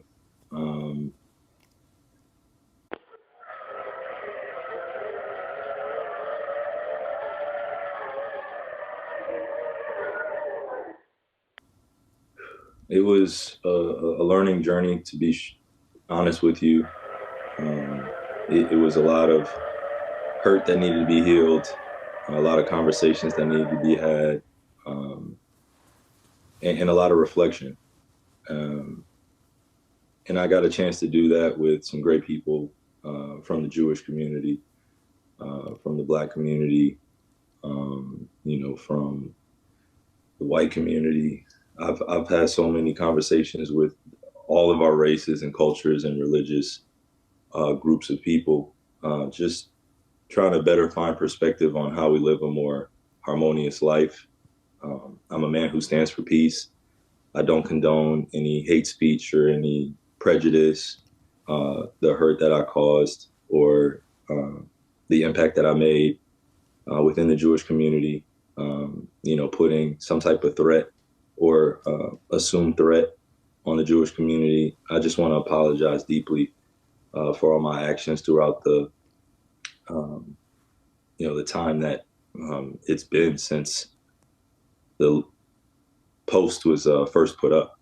I've had a lot of time to think, but my focus initially, if I could do it over, would be to heal and repair, a lot of my close relationships with my Jewish relatives, brothers and sisters. My journey is very unique. I grew up in a big melting pot full of different races, cultures, and religions of people. So a lot of these conversations about power in this country is very ambiguous. It's very difficult to find out, to discover exactly who has the power, who's really in control, who's really pulling the strings in this country and throughout the world. So we're going to talk about this next. We're going to talk about Ye. We're going to talk about Kyrie Irving. We're going to talk about some of these other people. Now, this is the wonderful thing that is happening with Candace Owens and her right-wing narrative. Now, the white right wing can go ahead and pick this up. They've been picking this up anyway, but she's essentially throwing to them, and they are calling Kanye Ye just as she has. And of course, the two of them did their White Lives Matter campaign together, which white lives do matter. But I think it was a bit of a double entendre, because even Kanye says, why are you saying Black Lives Matter? He questions it. And so then he did White Lives Matter. So there's a lot more to it. But the wonderful thing about what Candace Owens is doing with her right-wing connections is that it allows the white right to come in and comment and learn, but we'll see in one instance, not as much as they should. Before we get into what this man has to say, we're going to show what the Orthodox Jews are saying, because they don't believe in Zionism. They don't believe in repatriation to the land, so-called land of Israel right now. They believe in waiting on the prophecy to be fulfilled, and for Yahuwah, by his might and power, to cause everyone to bow down and worship him, and to repatriate the people to the land. So let's listen to what this rabbi has to say. What it means to be a Jew. As it says, a Jew, not a Zionist, and pray for the speedy, peaceful dismantlement of the state of Israel. And then it's repeated, nkusa.org, our site for people to go further and see it, the website, and then to see it's in Arabic, the same message. And basically it means that people, unfortunately, around the world see somebody as I am dressed, and they think that automatically I am dressed very religiously. I'm definitely a strong supporter of the state of Israel and of the occupation of the people of Palestine. And in truth, there could be nothing further from the truth. To attempt to recreate our sovereignty, even 1 inch of Jewish sovereignty, even in an uninhabited land, is expressly forbidden. And we Jews wait for the day when God will make a miracle, where all humanity will serve him in harmony. We won't have to convince an atheist that there is a God. Everybody will recognize God, and then we will all go up and serve him. Prior to that event, we are expressly forbidden to try to attempt to make any Jewish nationalism sovereignty, and this was respected and upheld by Jews throughout the trials and tribulations of the Inquisition, the Crusades, and every time period of Judaism when they were easily capable of buying land. They never did it because they understood this is against the will of the Almighty, and this is not what it means to be a Jew. Once again, this is not an opinion that you hear expressed very often. Are you in a minority? Is this simply your reading of the Torah? No, this is the view of Judaism and Jews who were practicing the religion. When Zionism came, the concept of Zionism was developed, the Jewish rabbinical authorities universally said, no, this is forbidden for us to do. The reason being that it is not the concept of subservience to God, it's a nationalism, and in its actions, when it comes into fruition, when they created the state, the concept of stealing from people, killing, stealing, is all forbidden according to the Torah. So in every facet, Zionism is a rebellion against the command of God. But what about the argument that a lot of them make, and that is that the Bible specifically says that this land was given to the Jewish people by God, and therefore it belongs to them?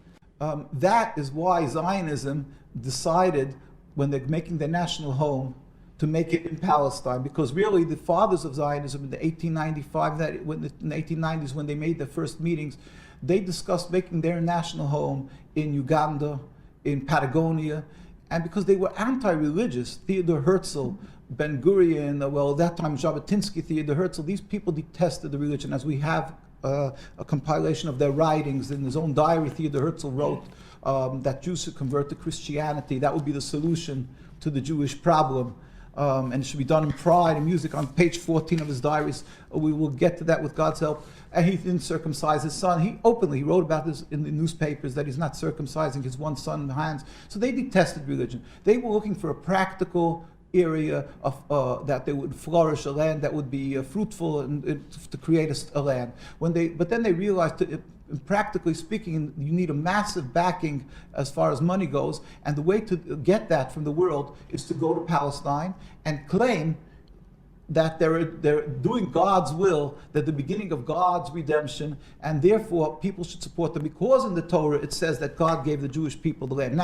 But Zionism also claims exception because of the Holocaust. Now, you just attributed the phrase to Theodor Herzl, the solution to the Jewish problem, Yes. and that will have raised ears all over the world, because Right. that's the phrase that most people attribute to Hitler.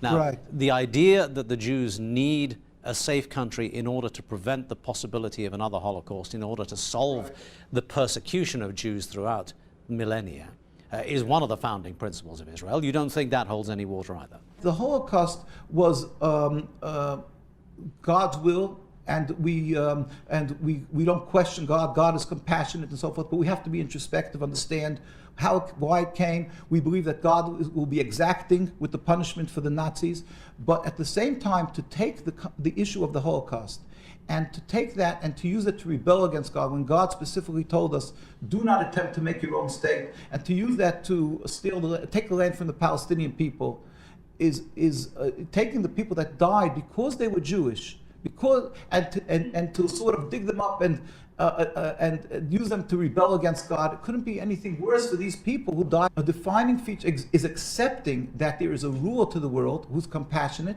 and it is medicine for the Jewish people, as Rabbi Samson Fulhurst, the head of the German community, wrote, that God is compassionate, and his will, since the destruction of the temple, was that he's good in his punishment. He wanted us to break our haughtiness, so he had us dispersed amongst the nations. At the same time, it was accomplishing a blessing for the world if we would be following the Judaism, because we are people who would be teaching the world of compassion, of serving God. So it serves twofold. It serves two purposes.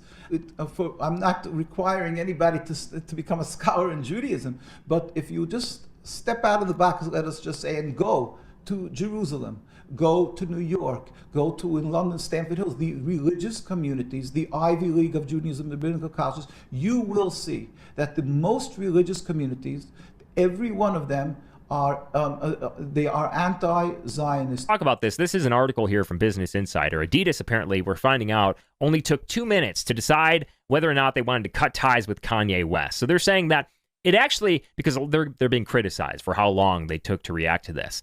They're saying, well, all it took was a 2-minute phone. We decided in 2 minutes over a 2-minute phone call. The rest of the delay was due to going through the legal process.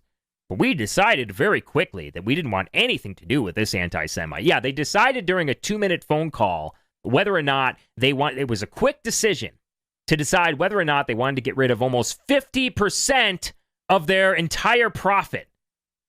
Yeah, I'm sure that was exactly how it went down. Interestingly enough, side note, Adidas is named after Adolf Dassler, who apparently was a literal card-carrying member of the Nazi Party. I haven't seen, if you want to stay consistent in cancel culture, how about calling on Adidas to change their name, to rebrand? Weren't there like NFL teams that had to change their name because their name was like racist or something? Adidas literally named after a member of the Nazi Party, and everyone's like, nope, cancel yay instead. Here's an article here. This is Ari Emanuel, who's one of the most influential people in Hollywood, who has his knee on the neck of Kanye West right now, just like he put his knee on the neck of Mel Gibson not so long ago, and all it took was a couple of phone calls to do so. Just like all it took was a couple of phone calls to Kanye West business partners to get them to stop working with him. Now, Ari Emanuel has a pretty interesting past as well, related to Rahm Emanuel, who's related to Barack Obama and this like Chicago mob syndicate. In not the Italian mafia this time, though, in Chicago, and related to the families, as Chuck Schumer said, there were 3 influential Jewish families that got Obama into politics in the first place. But you look at Ari Emanuel, you look at his father, and his father was a member of the Irgun, which was a Israeli Zionist terrorist group that was responsible for the bombing of the King David Hotel. That's pretty bad, right? Why is no one calling to cancel Ari Emanuel or asking him to apologize for his family's past? And Rahm Emanuel and all of that, disguised as Arab workmen and as hotel waiters, members of the Irgun planted a bomb in the basement of the main building of the hotel, killing 91 people, including British people, several British people, and soldiers. And this is the Irgun. And, you know, a lot of people say, oh, this is very similar to the bomb that was planted in the basement of the World Trade Center in the 1990s. Kind of interesting. You know, look into the Urban Moving Co., look into the Dancing Israelis, look into some of that stuff. Very similar stuff there. But now first we learned that Ye's lawyer threatened custody of his kids if he didn't shut up. He didn't stop talking about Jewish people. And then his trainer threatened to have him forcibly institutionalized and turned into a medicated zombie if he didn't shut up. And we'll pull this up on Telegram, t.me/RealVincentJames, originally from Gab. I'm going to help you one of a couple of ways. First, if I have to sit down and have a loving and open conversation, and you don't use cuss words, and everything that is discussed is based in fact and not some baseless conspiracy theory that your friend told you. Second option, I have you institutionalized again, where they medicate the crap out of you, and you go back to zombie land forever. Playdate with the kids just won't be the same.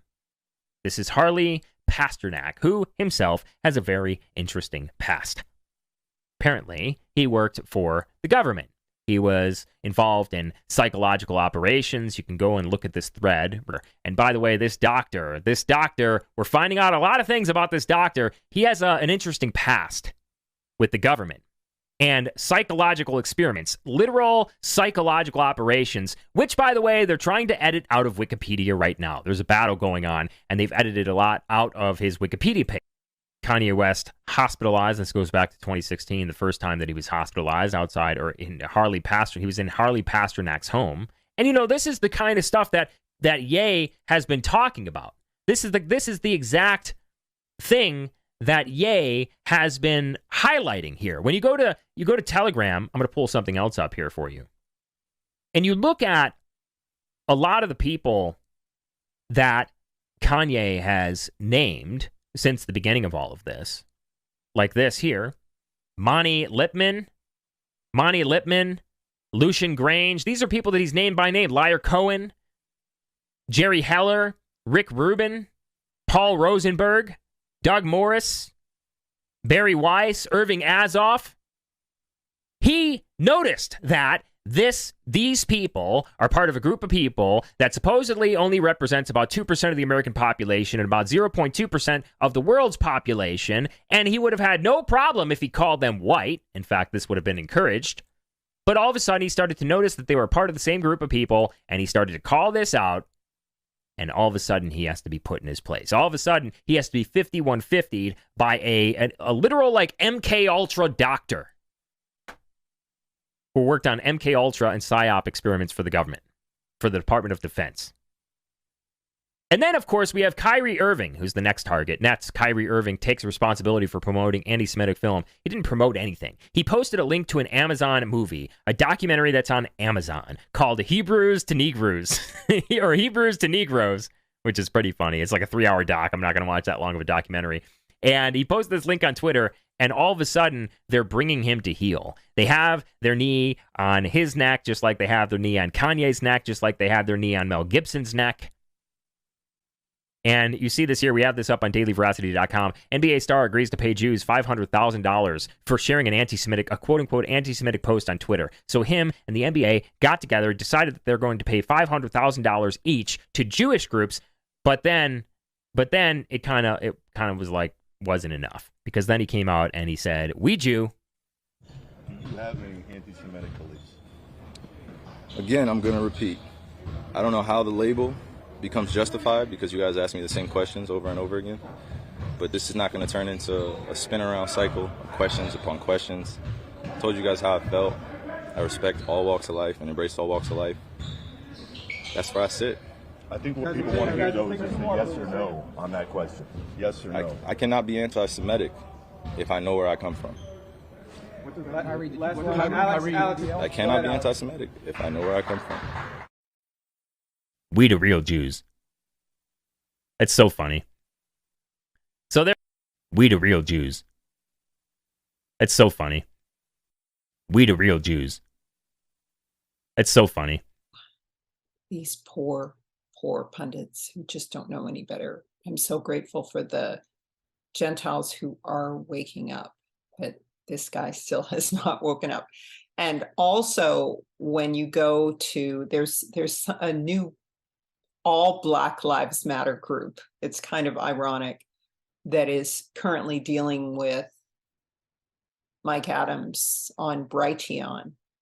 And if you listen to the video, they're talking about how they don't want to hear about how white people are responsible for everything, which is actually true. They're not, because the Arabs are responsible for a lot more than the Edomites and the Jews, obviously, regarding slavery. So that's a legitimate concern of theirs. But then they say we don't want to hear that any other person is privileged above anybody else. Now that's a lie, because that's not what the scripture says. So it's very unfortunate that they can't receive this. However, it's getting out for people who can. So praise Yah for that. So then that really pissed them off. You know, saying you're the real Jew, that really pissed them off. Because then the ADL came out and said the answer to the question, do you have any anti-Semitic beliefs, is always no, without equivocation. We took Kyrie Irving at his word when he said he took responsibility. But today he did not make good on that promise. Kyrie clearly has a lot of work to do. And that suspended Kyrie Irving. They even said there were analysts, I think it was in this article or another article from the New York Post, who were saying that he could be kicked out of the NBA for posting a link to Twitter. I hope he opens his eyes beyond the conspiracy theories that he spreads and can educate himself. Put in his place, knee on his neck. Who your real master? Black folks? You know, where are all the famous black comedians and Hollywood stars and musicians coming to Kyrie's defense, coming to Kanye's defense? It's just a rule. You know, the rules of perception. If they're black, then it's a gang. If they're Italian, it's a mob. But if they're Jewish, it's a coincidence, and you should never speak about it. I ain't got in so much trouble, Kyrie got in trouble. This is where, you know, I draw the line. Nobody listens to me. When I tell these jokes, you ignore me. My first Netflix special, what did I say? I said, I don't want a sneaker deal, because the minute I say something that makes those people mad, they're going to take my sneakers away. And the whole crowd's like, ha, ha, ha, ha. And now you see Kanye walking around L.A. barefoot with his chain out. This guy lost $1.5 billion in a day. It shouldn't be this scary to talk about anything. It's making my job incredibly difficult. And to be honest with you, I'm getting sick of talking to a crowd like this. I love you to death. And I thank you for your support. And I hope they don't take anything away from me. Whoever they are.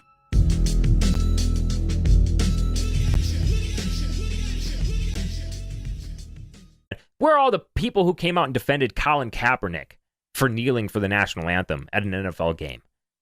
They're nowhere to be found, because they understand who their real master is. Kyrie Irving ended up apologizing on Instagram. I'm sorry, massa. I'm sorry. Please forgive me. Please give me my career back. I want to stay in the big house. They wanted him to do what Nick Cannon did, fired over anti-Semitic comments. Nick Cannon apologizes, goes to the museum, has rabbi after rabbi after rabbi on his show to go over Holocaust books. They wanted him to do exactly what Ilhan Omar did, apologized unequivocally for remarks condemned as anti-Semitic. They wanted him to do exactly what Deshaun Jackson did, apologize for posting a quote-unquote anti-Semitic quote. They wanted him to do exactly what Justin Wright Foreman of the Utah Jazz did, apologize for his anti-Semitic remarks. They wanted him to do exactly what Nori did, taking down the podcast and apologizing for the podcast, for doing the podcast itself. By the way, Nori works for a podcast that is owned by Revolt TV, which is supposed to be black owned, but look into the co-founder of Revolt TV. It's not just Sean P. Diddy Combs. I'm beginning to think that Kanye is right when he says, I'm starting to think anti-Semitic just means nigga. I'm starting to think, which by the way, this post was censored on his, not only Twitter, not only was this post taken down from Twitter for hate speech, but also, you know, Elon Musk's Twitter, by the way. Here's Tariq Nasheed. The NBA just suspended Kyrie without pay because he posted an Amazon link on Twitter. This whole ordeal is based on the I'm white and I say so rule of systematic white supremacy. Really? Really? You know why he said it this way? Because this is a perfect example of how you can say this on Twitter and not get your tweet deleted and not have anyone come after you. You can say this on Twitter, but you talk about Jewish privilege or Jewish supremacy or mention the fact that they're Jews to begin with, and then you got a big problem. Then you got a big problem. I thank you for your support, and I hope they don't take anything away from me. Whoever they are.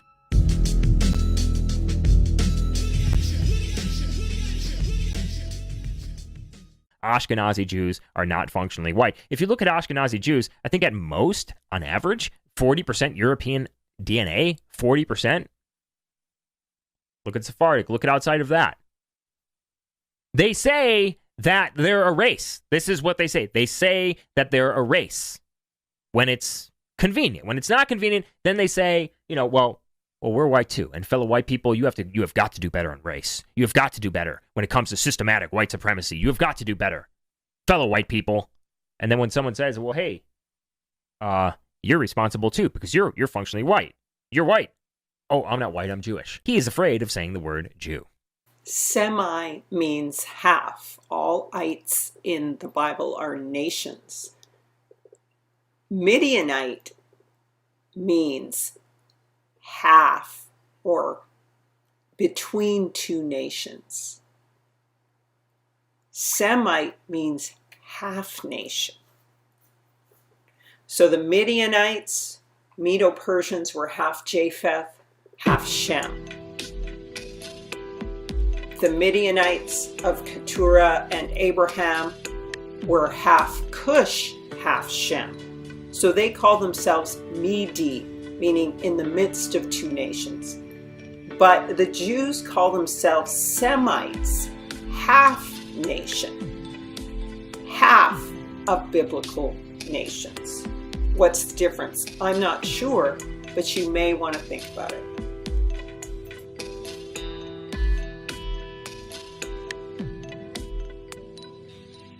Open my eyes,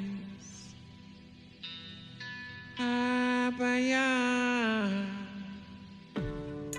Open my eyes so I can see everything you want to show me. Shadows from the dark try to stand in the way of the lights. I will go where you lead. They have their knee on the necks of everyone who says the wrong thing. ADL and NAACP, part of the coalition asking advertisers to pull ads from Twitter. Twitter, this is Elon Musk, he says Twitter has had a massive drop in revenue due to activists pressuring advertisers, even though nothing has changed with content moderation. And we did everything we could to appease the activists. Extremely messed up. They're trying to destroy free speech in America. Jewish members of the LA City Council vote to refund the police due to Kanye West's comments. And if you look at the people on the LA City Council, it's people like Bob Blumenfield, who's a Jewish American, who talks about defunding the police in his Twitter back in 2021. And then all of a sudden he signs on, along with Paul Koretz and Nithya Raman. This is another Jewish American here, and then this is an Indian lady, to this resolution calling for the refunding of the police in LA because, quote unquote, Jews now feel threatened. Additionally, on November 1st, the Los Angeles City Council voted 11-0 to adopt the International Holocaust Remembrance Alliance's, the IHRA, definition of anti-Semitism. And this definition is the same definition we talked about that has been on the State Department's website, which, by the way, the only group of people that gets this privilege, and the same definition that Kanye talked about in a recent interview. The definition says, making mendacious, dehumanizing, demonizing, or stereotypical allegations about Jews as such, or the power of Jews as a collective, such as, especially, but not exclusively. This sounds like think about it, that sounds like the type wording that's in the contracts, right? Mm-hmm. Okay, it says, such as, especially, but not exclusively, the myth about a world Jewish conspiracy or of Jews controlling the media, economy, government, or other societal institutions. Okay, so this right here is a chart of Universal Studios, 20th Century Fox, ABC News, CBS News, Columbia Pictures, Warner Brothers. And of course, he goes through the whole thing. Skipped over maybe about 5 of them because it was just unclear on this list. The red are the executives that are Jewish at these companies. So he's pointing out something that's obviously true, that everyone thinks about but just doesn't say. And his whole life is ruined, just like Nick Cannon, just like Kyrie Irving, just like so many others. Well, because so many others who don't completely bend the knee in the way that they want them to bend the knee. And then, you look at the clear double standard like we talked about with that Tariq Nasheed tweet. I mean, the media can go on and on and on and talk about how it's time for white people to have tough conversations. And then you see them call, like, Kanye West racist for creating the White Lives Matter shirt. Or it's okay to be white signs being called racist that are being passed out on university campuses. The FBI, the terrorism task force getting involved. An Oklahoma law school student questioned by the FBI terrorism task force because he posted he posted a flyer that said it's okay to be white, because the ADL has this on their website as rooted in racism and anti-Semitism. This statement, it's okay to be white. You look at Stephen Miller, who's Jewish, good guy, created this ad calling out the anti-white racism coming from the Biden administration. His ad they're trying to pull it right now because they say that it's racist, because they call it racist.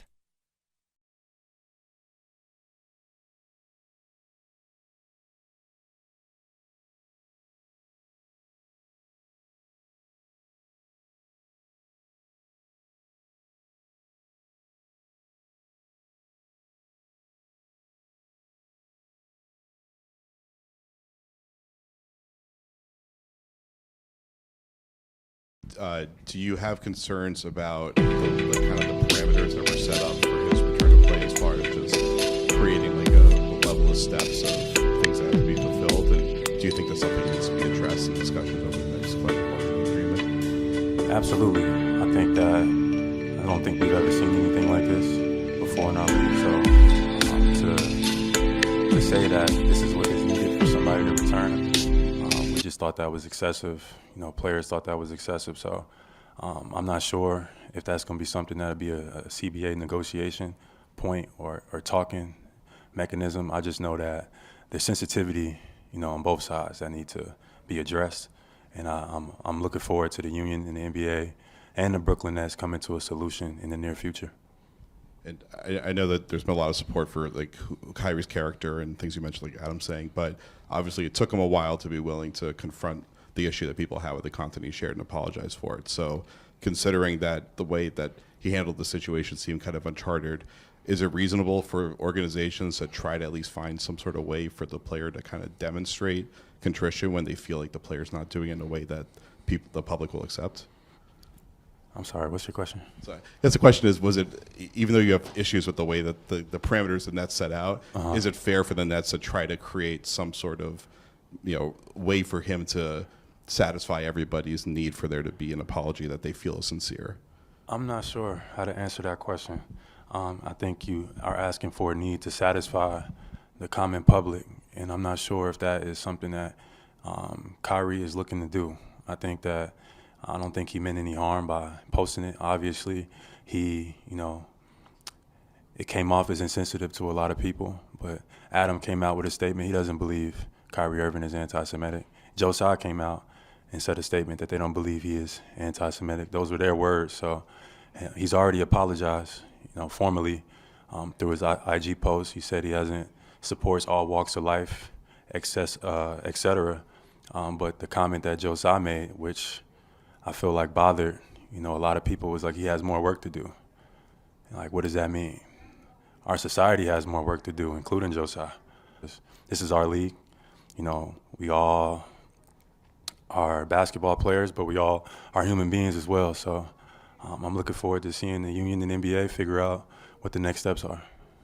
These were histories written by Jews for Jews, and here's some direct quotes from leading Jewish historians writing about the African slave trade.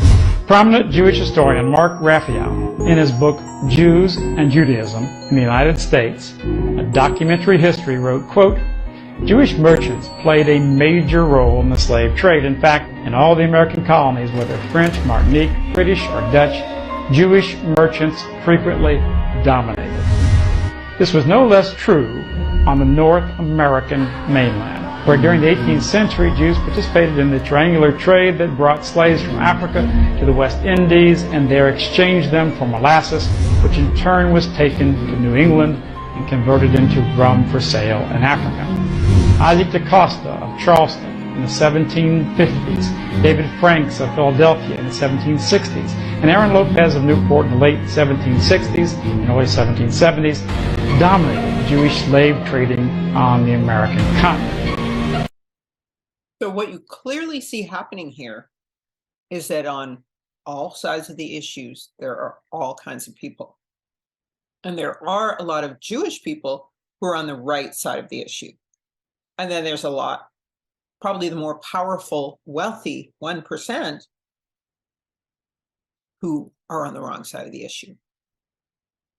So there's clear lines being drawn.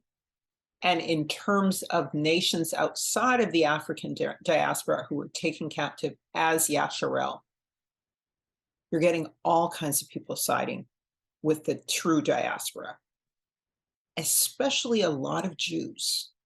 A lot of Jews.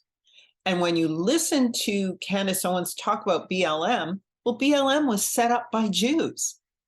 So, you know what I mean? It's like, how she doesn't know that, I have no idea, because it's such common knowledge. So, again, this is not about race, ethnicity, or nation. Except when it comes to the seed of Israel. It's about the race and it's about the seed. What is most important is knowing Yah and Yahushua HaMashiach and his word. So let's carry on a little bit more in the history, and then we're going to get to the juicy part, which is all about how this Balenciaga affair impacts on all of these issues and how it is really just kind of the final play for, unfortunately, the elites. The wolf gnawing off its hand to escape the trap. Okay, it has been a while since I have done a live, and my goal in this live is to stay as calm as possible regarding what I just covered on my show, and to make sure that we platform this, because it is just so obvious that there is a pedophile ring in Hollywood. And it is obvious in the fact that anybody who speaks out about it gets kicked out of Hollywood. And it is about to become even more obvious because we now have a blatant act of pedophilia that has taken place. And you're going to see that a lot of celebrities who like to use their platforms to condemn everything that sounds like hate speech, right, are going to be quiet. So let me give you an update in case you are not aware of what has happened with Balenciaga. Now, you may know Balenciaga. It's a huge brand. Kim Kardashian is one of the faces of it. In fact, if you go to her profile right now, she has dripped herself in their new campaign. Balenciaga and Adidas are teaming up. They want nothing to do with Ye. Neither does she. Perfect brands for all of them to unite and to sell some products. Who cares? Whatever. Ye has in the past talked about the fact that he thinks that his children are being sexualized in Hollywood. He thinks that it's wrong that his 9-year-old daughter is allowed to be on TikTok and have millions of followers, knowing that there's perverts on the internet. Whatever. We know that everyone calls him crazy for saying that, talking about the overt sexualization that is taking place and the child exploitation that is taking place in Hollywood. They keep telling you that he is crazy, okay?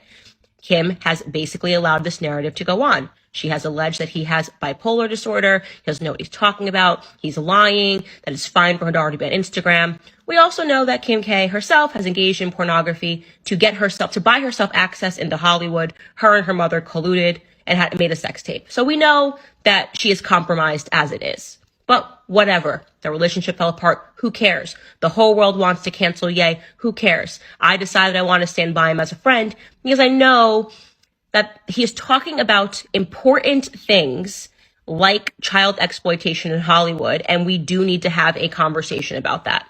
So here's what happened with Balenciaga. Balenciaga recently released their ad for their next campaign, okay? In the ad, they have very young children. You can go to their website, and they probably have already taken it down. I will share that stuff on my platform as much as I can during my stories.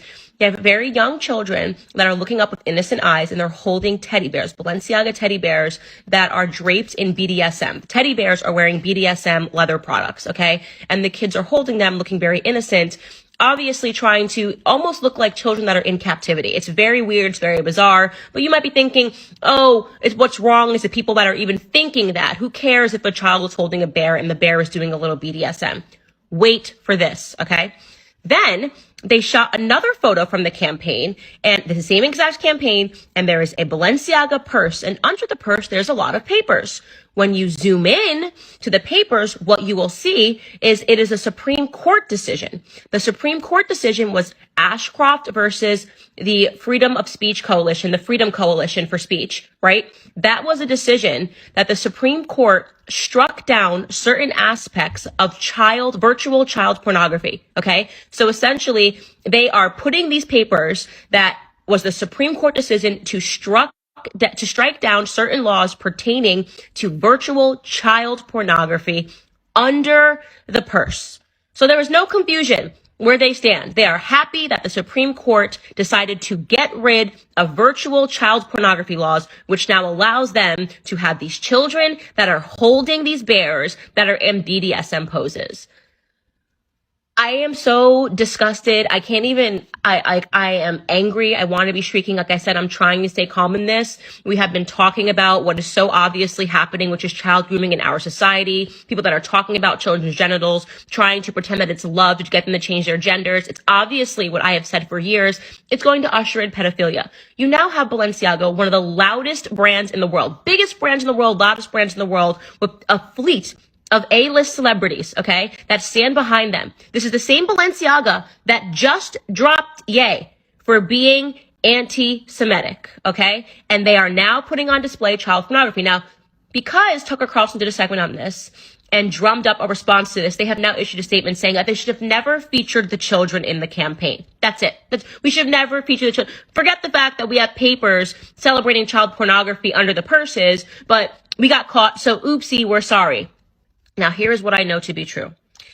Kim Kardashian, girl, I just know you are going to find that same energy that you found, that you and your sister Chloe found, to write a tweet against your husband, condemning anti-Semitism and all of its forms, that copy and pasted rhetoric that you meant nothing when you even pasted it. But I know that since you found that energy to condemn that anti-Semitism, that you are going to find that same energy, that same exact effing energy to stand up and to condemn Balenciaga. Because, girl, we know that you are desperate for fame. You sold your own body for it. We know that all you ever wanted in your life was to be invited to Balenciaga parties and to be invited to places that Anna Wintour are.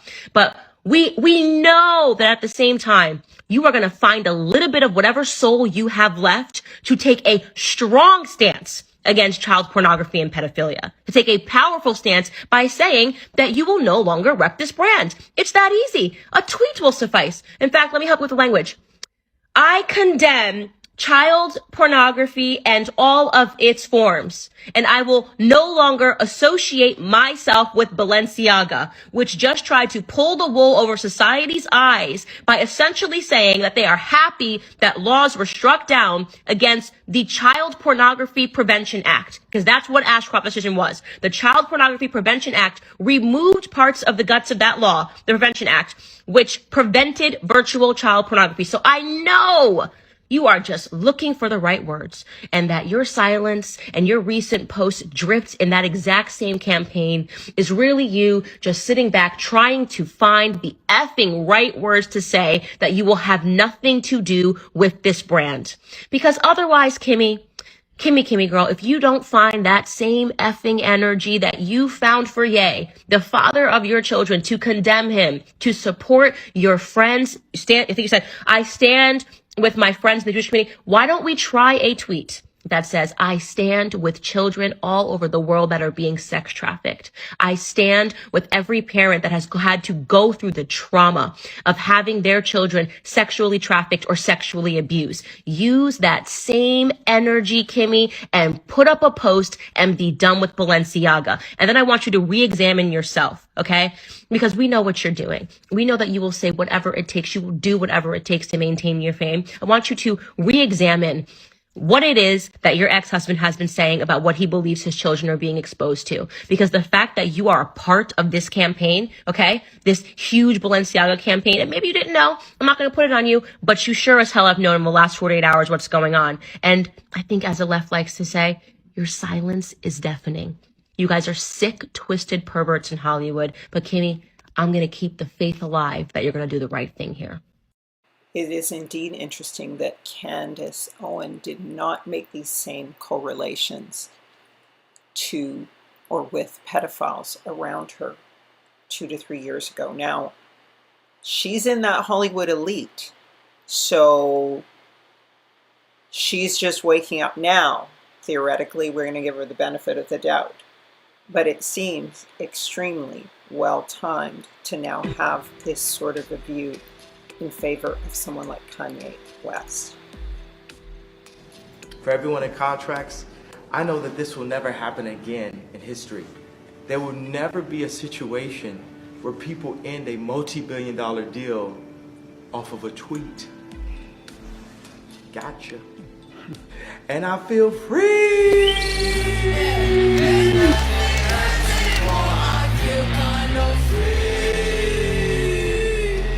Gotcha. My name is Alexandra Zarini. I am filing a lawsuit against my stepfather, mother, grandmother, and others because I was sexually abused by my stepfather, Joseph Ruffalo, from the age of 6 years old. My mother, Patricia Gucci, and grandmother, Bruna Palombo, did not protect me. They did not shield me. They allowed it to happen. But I'm coming forward publicly today because, as hard as this is for me, I feel it is my duty to expose the misconceptions about child sexual abuse and to raise awareness that every single day, we as a society are failing to protect the most vulnerable and innocent among us. Alexandra, I'm so sorry for what you have endured, and I hope that whatever justice looks like for you is served. And a huge thank you to incredible creators like my friend Bridget, who put so many of these pieces together behind the scenes. We've only just scratched the surface. We don't want to believe that these awful things are really happening. If they are, we start asking ourselves deeper questions like, who is really safe to support with our money? We should already be asking those questions. There will absolutely be an investigation, and there will be a lot of people the blame is placed on who aren't actually responsible. And Circle gets the square. We make them hurt where it matters most to them, their pockets. Keep digging. Be a researcher of research and decide what are non-negotiables for you. This is one for me. If there's anything that we know about branding, is it really has nothing to do with a logo and a color palette. It's the story, the brand story. And if there's one thing that I make absolutely certain when I'm working with a company or a client, it's that every single piece, down to every single paper, laying in a photo shoot or on a website, that it's telling the story. So the simple fact that you're leading us to believe that you weren't aware that these documents, that the panda with the backpack and the BDSM attire and the lock around the neck and the key that the man was holding and all of the scribbles and colors on the bedroom wall in the children's room and the white bunny and everything was not perfectly placed and concocted, that you're just going to, we sincerely apologize. We're going to get to the bottom of this, figure out who's, no, y'all know who's behind it because you are. You've pulled everything from your campaign, taken the photos down. so that you could send a 24-hour story on Instagram and pathetically apologize for something you're not even sorry for. You're not apologizing. You're sorry you got caught and called out. I would tell you to do better, but y'all can't. Y'all can't. You'll just try and be smarter. And we got your number. Sincerely, a mom. 72% of white women voted for Brian Kemp. 72. That's just in one state where white women showed up this way. Black women, indigenous women, and other women of color, specifically black women, tell you that we don't trust you. Here's a good reason why. This is why we tell you not to run to us when you need us, because that is never reciprocated. If you can look at last night's results, if you can look at that image that I just posted, and you still are confused when black women say that we don't trust white women, then you are willfully missing the point. You're weaponizing your obtuseness and your ignorance.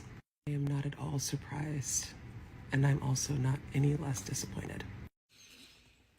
So this lady asks, this black lady, are white women really that scared of black women? And I'm going to say yes. And this is my opinion as a white woman who is 53 years old and has lived in the South in Georgia in my entire life. But it's not being scared, but it's a fear. And it's not a physical fear, it is the mental fear. It is what we see in you and what we see you doing and how it challenges us and the fear of that. So we see black women and we see how strong you are. We see you coming together as a community. We see you supporting each other. We see you supporting your community, supporting your families, supporting your children, going out and fighting for your rights, being authentic in your race and in your femininity. Anyway. And we're jealous. I think we're jealous because we would love to be that, I think, and we don't know how to break out of the indoctrination that we have been suppressed by our entire lives. And I'm not giving white women a pass, don't get me wrong, but I know I, and most women, white women have been told our entire lives, be quiet, know your place, be a good girl, don't rock the boat, don't be too much.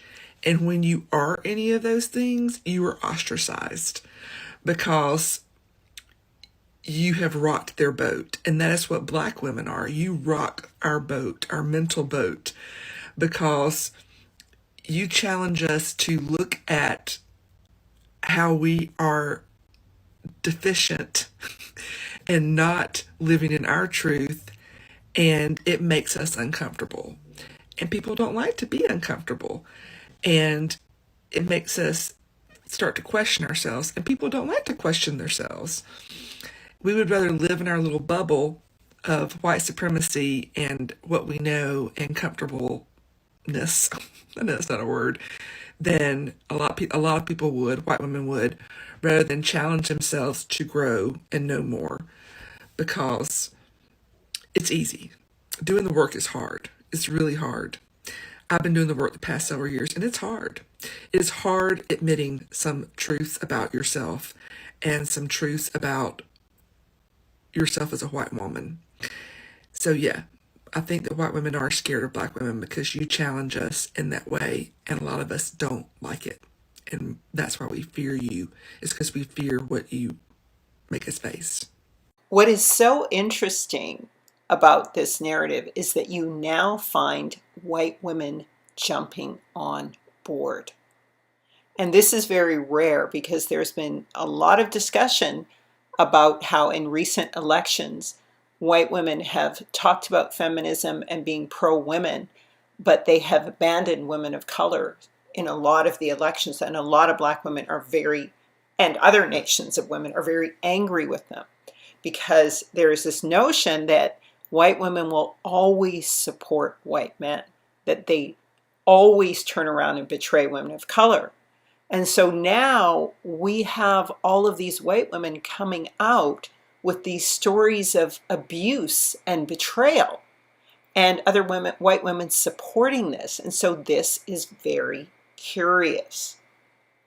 This, to me, is the last ditch effort to survive, for the Gentiles to survive.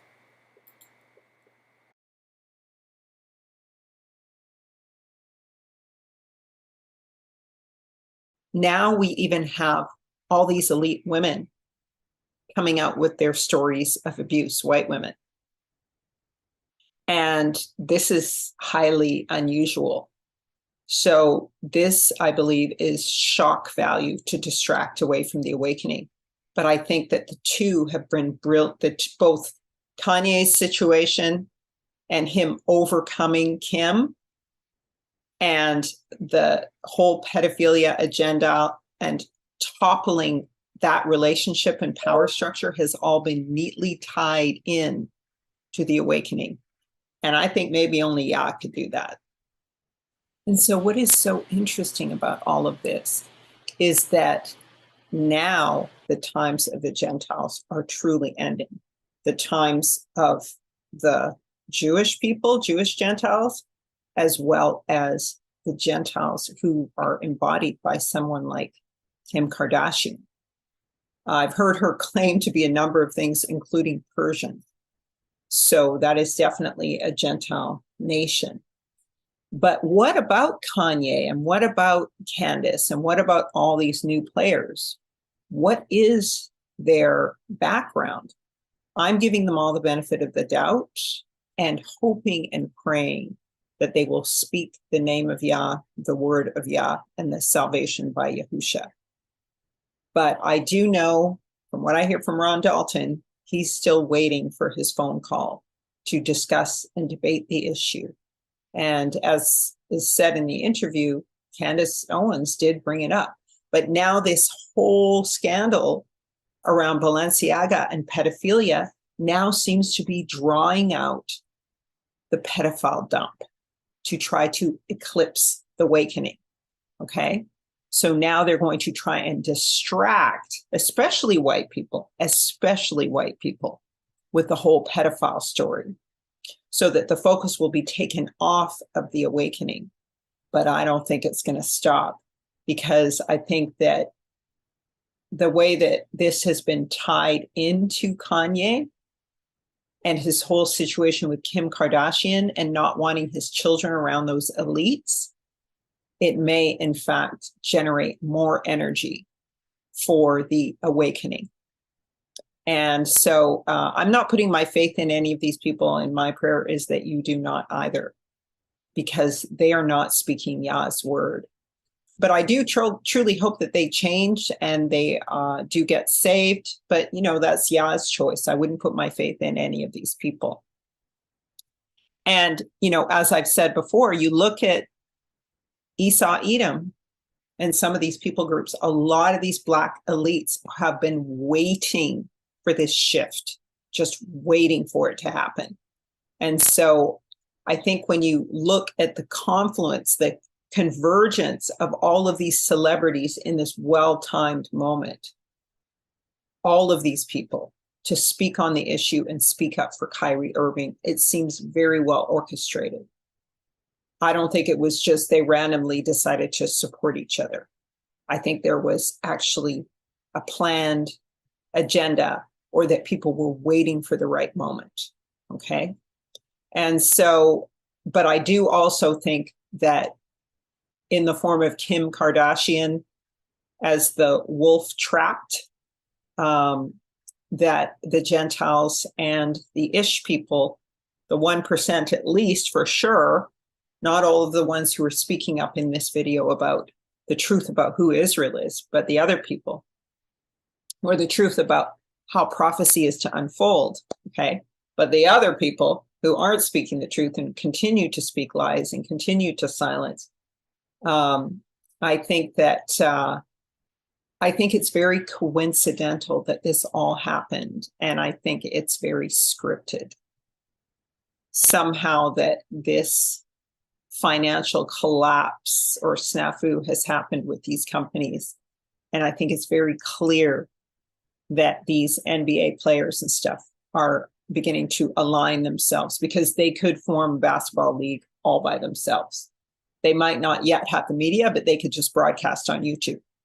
They could just hire they could just contract out cameramen independently with their own gear to shoot stuff. They could use drones.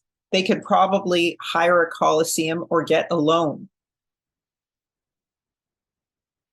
or put together the money themselves just to do a private court session and then broadcast that with just, small groups of people attending their games. There's a lot that they can do. So the shift is definitely happening. But I don't put my faith in any of these people. And remember that we have to seek Yah first and his way. And we have to be on guard against the strategies of the enemy, because many antichrists will come. And like I said, I think there's going to be a shift. There's going to be a shift to a Black Christ. And in conclusion, I'm just summing up all of these things. Like I said, now we are seeing testimonies, and I will eventually do a video. I have so many videos to do. It's just that being around the technology just makes me sick. I cannot be around it. But, and also I just feel like it's a wrap. Keep saying that. But, yeah, so just be on guard, be aware. And as well as with a lot of these big channels that are coming out now as Hebrew channels, and just still finding their way through some innocence, into these topics, yet getting all this credibility and currency. You got to be on guard against the big number channels. It's a great way to get a message out, but it's not the most trusted source. And remember, in these fashion shows, the elite are always anonymous and hiding their faces. So just keep that in mind. So what are these celebrities talking about? Are they talking about Yahusha's salvation for the Yehudi and the Gentile in the context of this history that is discussed in all of this? No, they are talking about themselves. What they've done is they've hijacked the narrative, and to a certain extent, they are now functioning as controlled opposition. So they have subsumed the narrative into their God-like status. This is a changing of the gods potentially. Is this going to be a game all the way? I cannot say. I hope they change and change their tune and do their work, but none is fit to discuss Israel as a diaspora according to salvation and the scripture. Okay, celebrities are not the authority on the Israelite awakening, and to presume to be so without referring to any teacher or the priests or historians of the movement is very presumptuous. Why? Because they are defining the narrative via their celebrity by excluding the teachers in the awakening. They are not seeking anyone out. You hear Kyrie talking about elders, but he has not called upon Ron Dalton to be interviewed or to clarify things to him or to absolve him. And I'm hoping this is just a timing thing, that he was just trying to get out of trouble first. And we give him the benefit of the doubt for that. But we can't forget that that Candace Owens also goes on and on about these Harry Potter books. This is dealing in witchcraft. She has not mentioned Christ or the Savior. And Kyrie is not mentioning the name.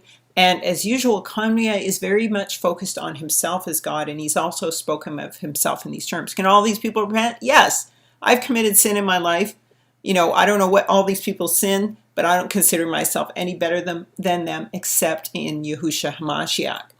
And also we want to be on guard to know that Yah is the solution above all, and Yahusha's, whose seed is preeminent over the seed of Israel, yet Yah first chooses Israel, so the seed matters. So the Gentiles matter, but the seed above all matters, and then Now, also I want to say that even though whites, Indian whites, and Egyptians, and Canaanites, and Gentiles can all receive Yahusha, you cannot do human sacrifice or fail to acknowledge Trump's relationship with Epstein or his questionable relationship with his daughter, and still love witchcraft and Harry Potter all at the same time. Okay, these things all have to be dealt with. Just as the gods of old were worshipped, the celebrities, whether as artists, political pundits, reality stars, or basketball players, they cannot allow their celebrity to eclipse Yah, Yahusha, or the Word, or the true history, or the elders and forerunners in this movement. And those of us who are called upon to speak on these things can't allow fame to eclipse that truth either. Salvation.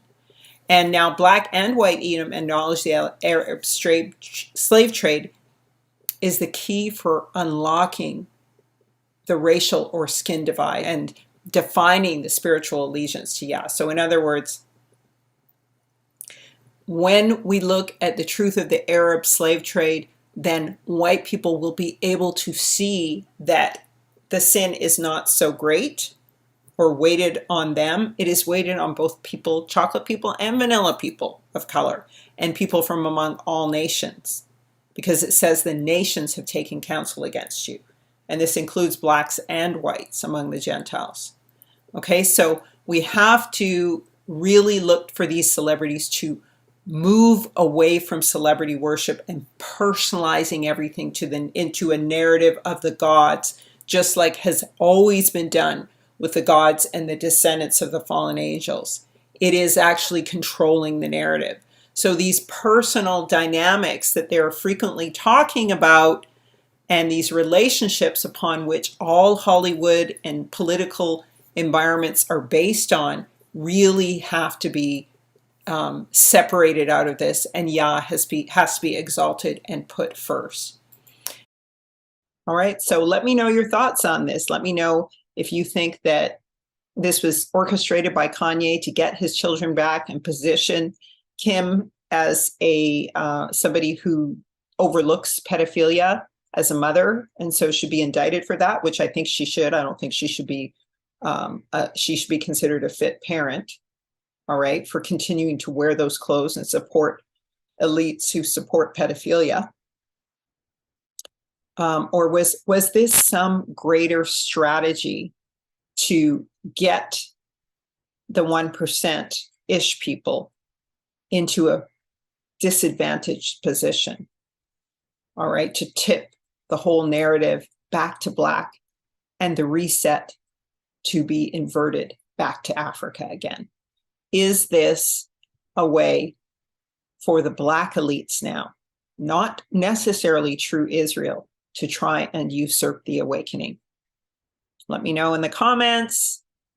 And otherwise, may Yah bless you and keep you and cause his face to shine on you. May he be gracious, lift the light of his countenance, and give you peace.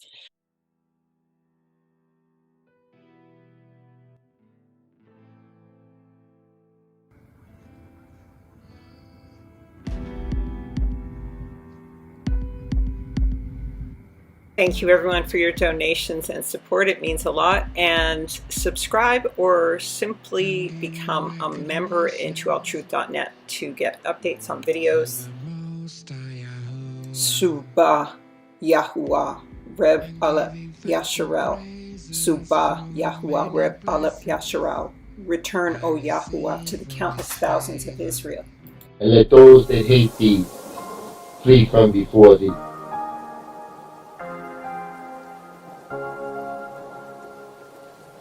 Let all of Yasharah, Yisrael, who love, worship, and praise Yahweh, give him thanks by saying Hallelujah.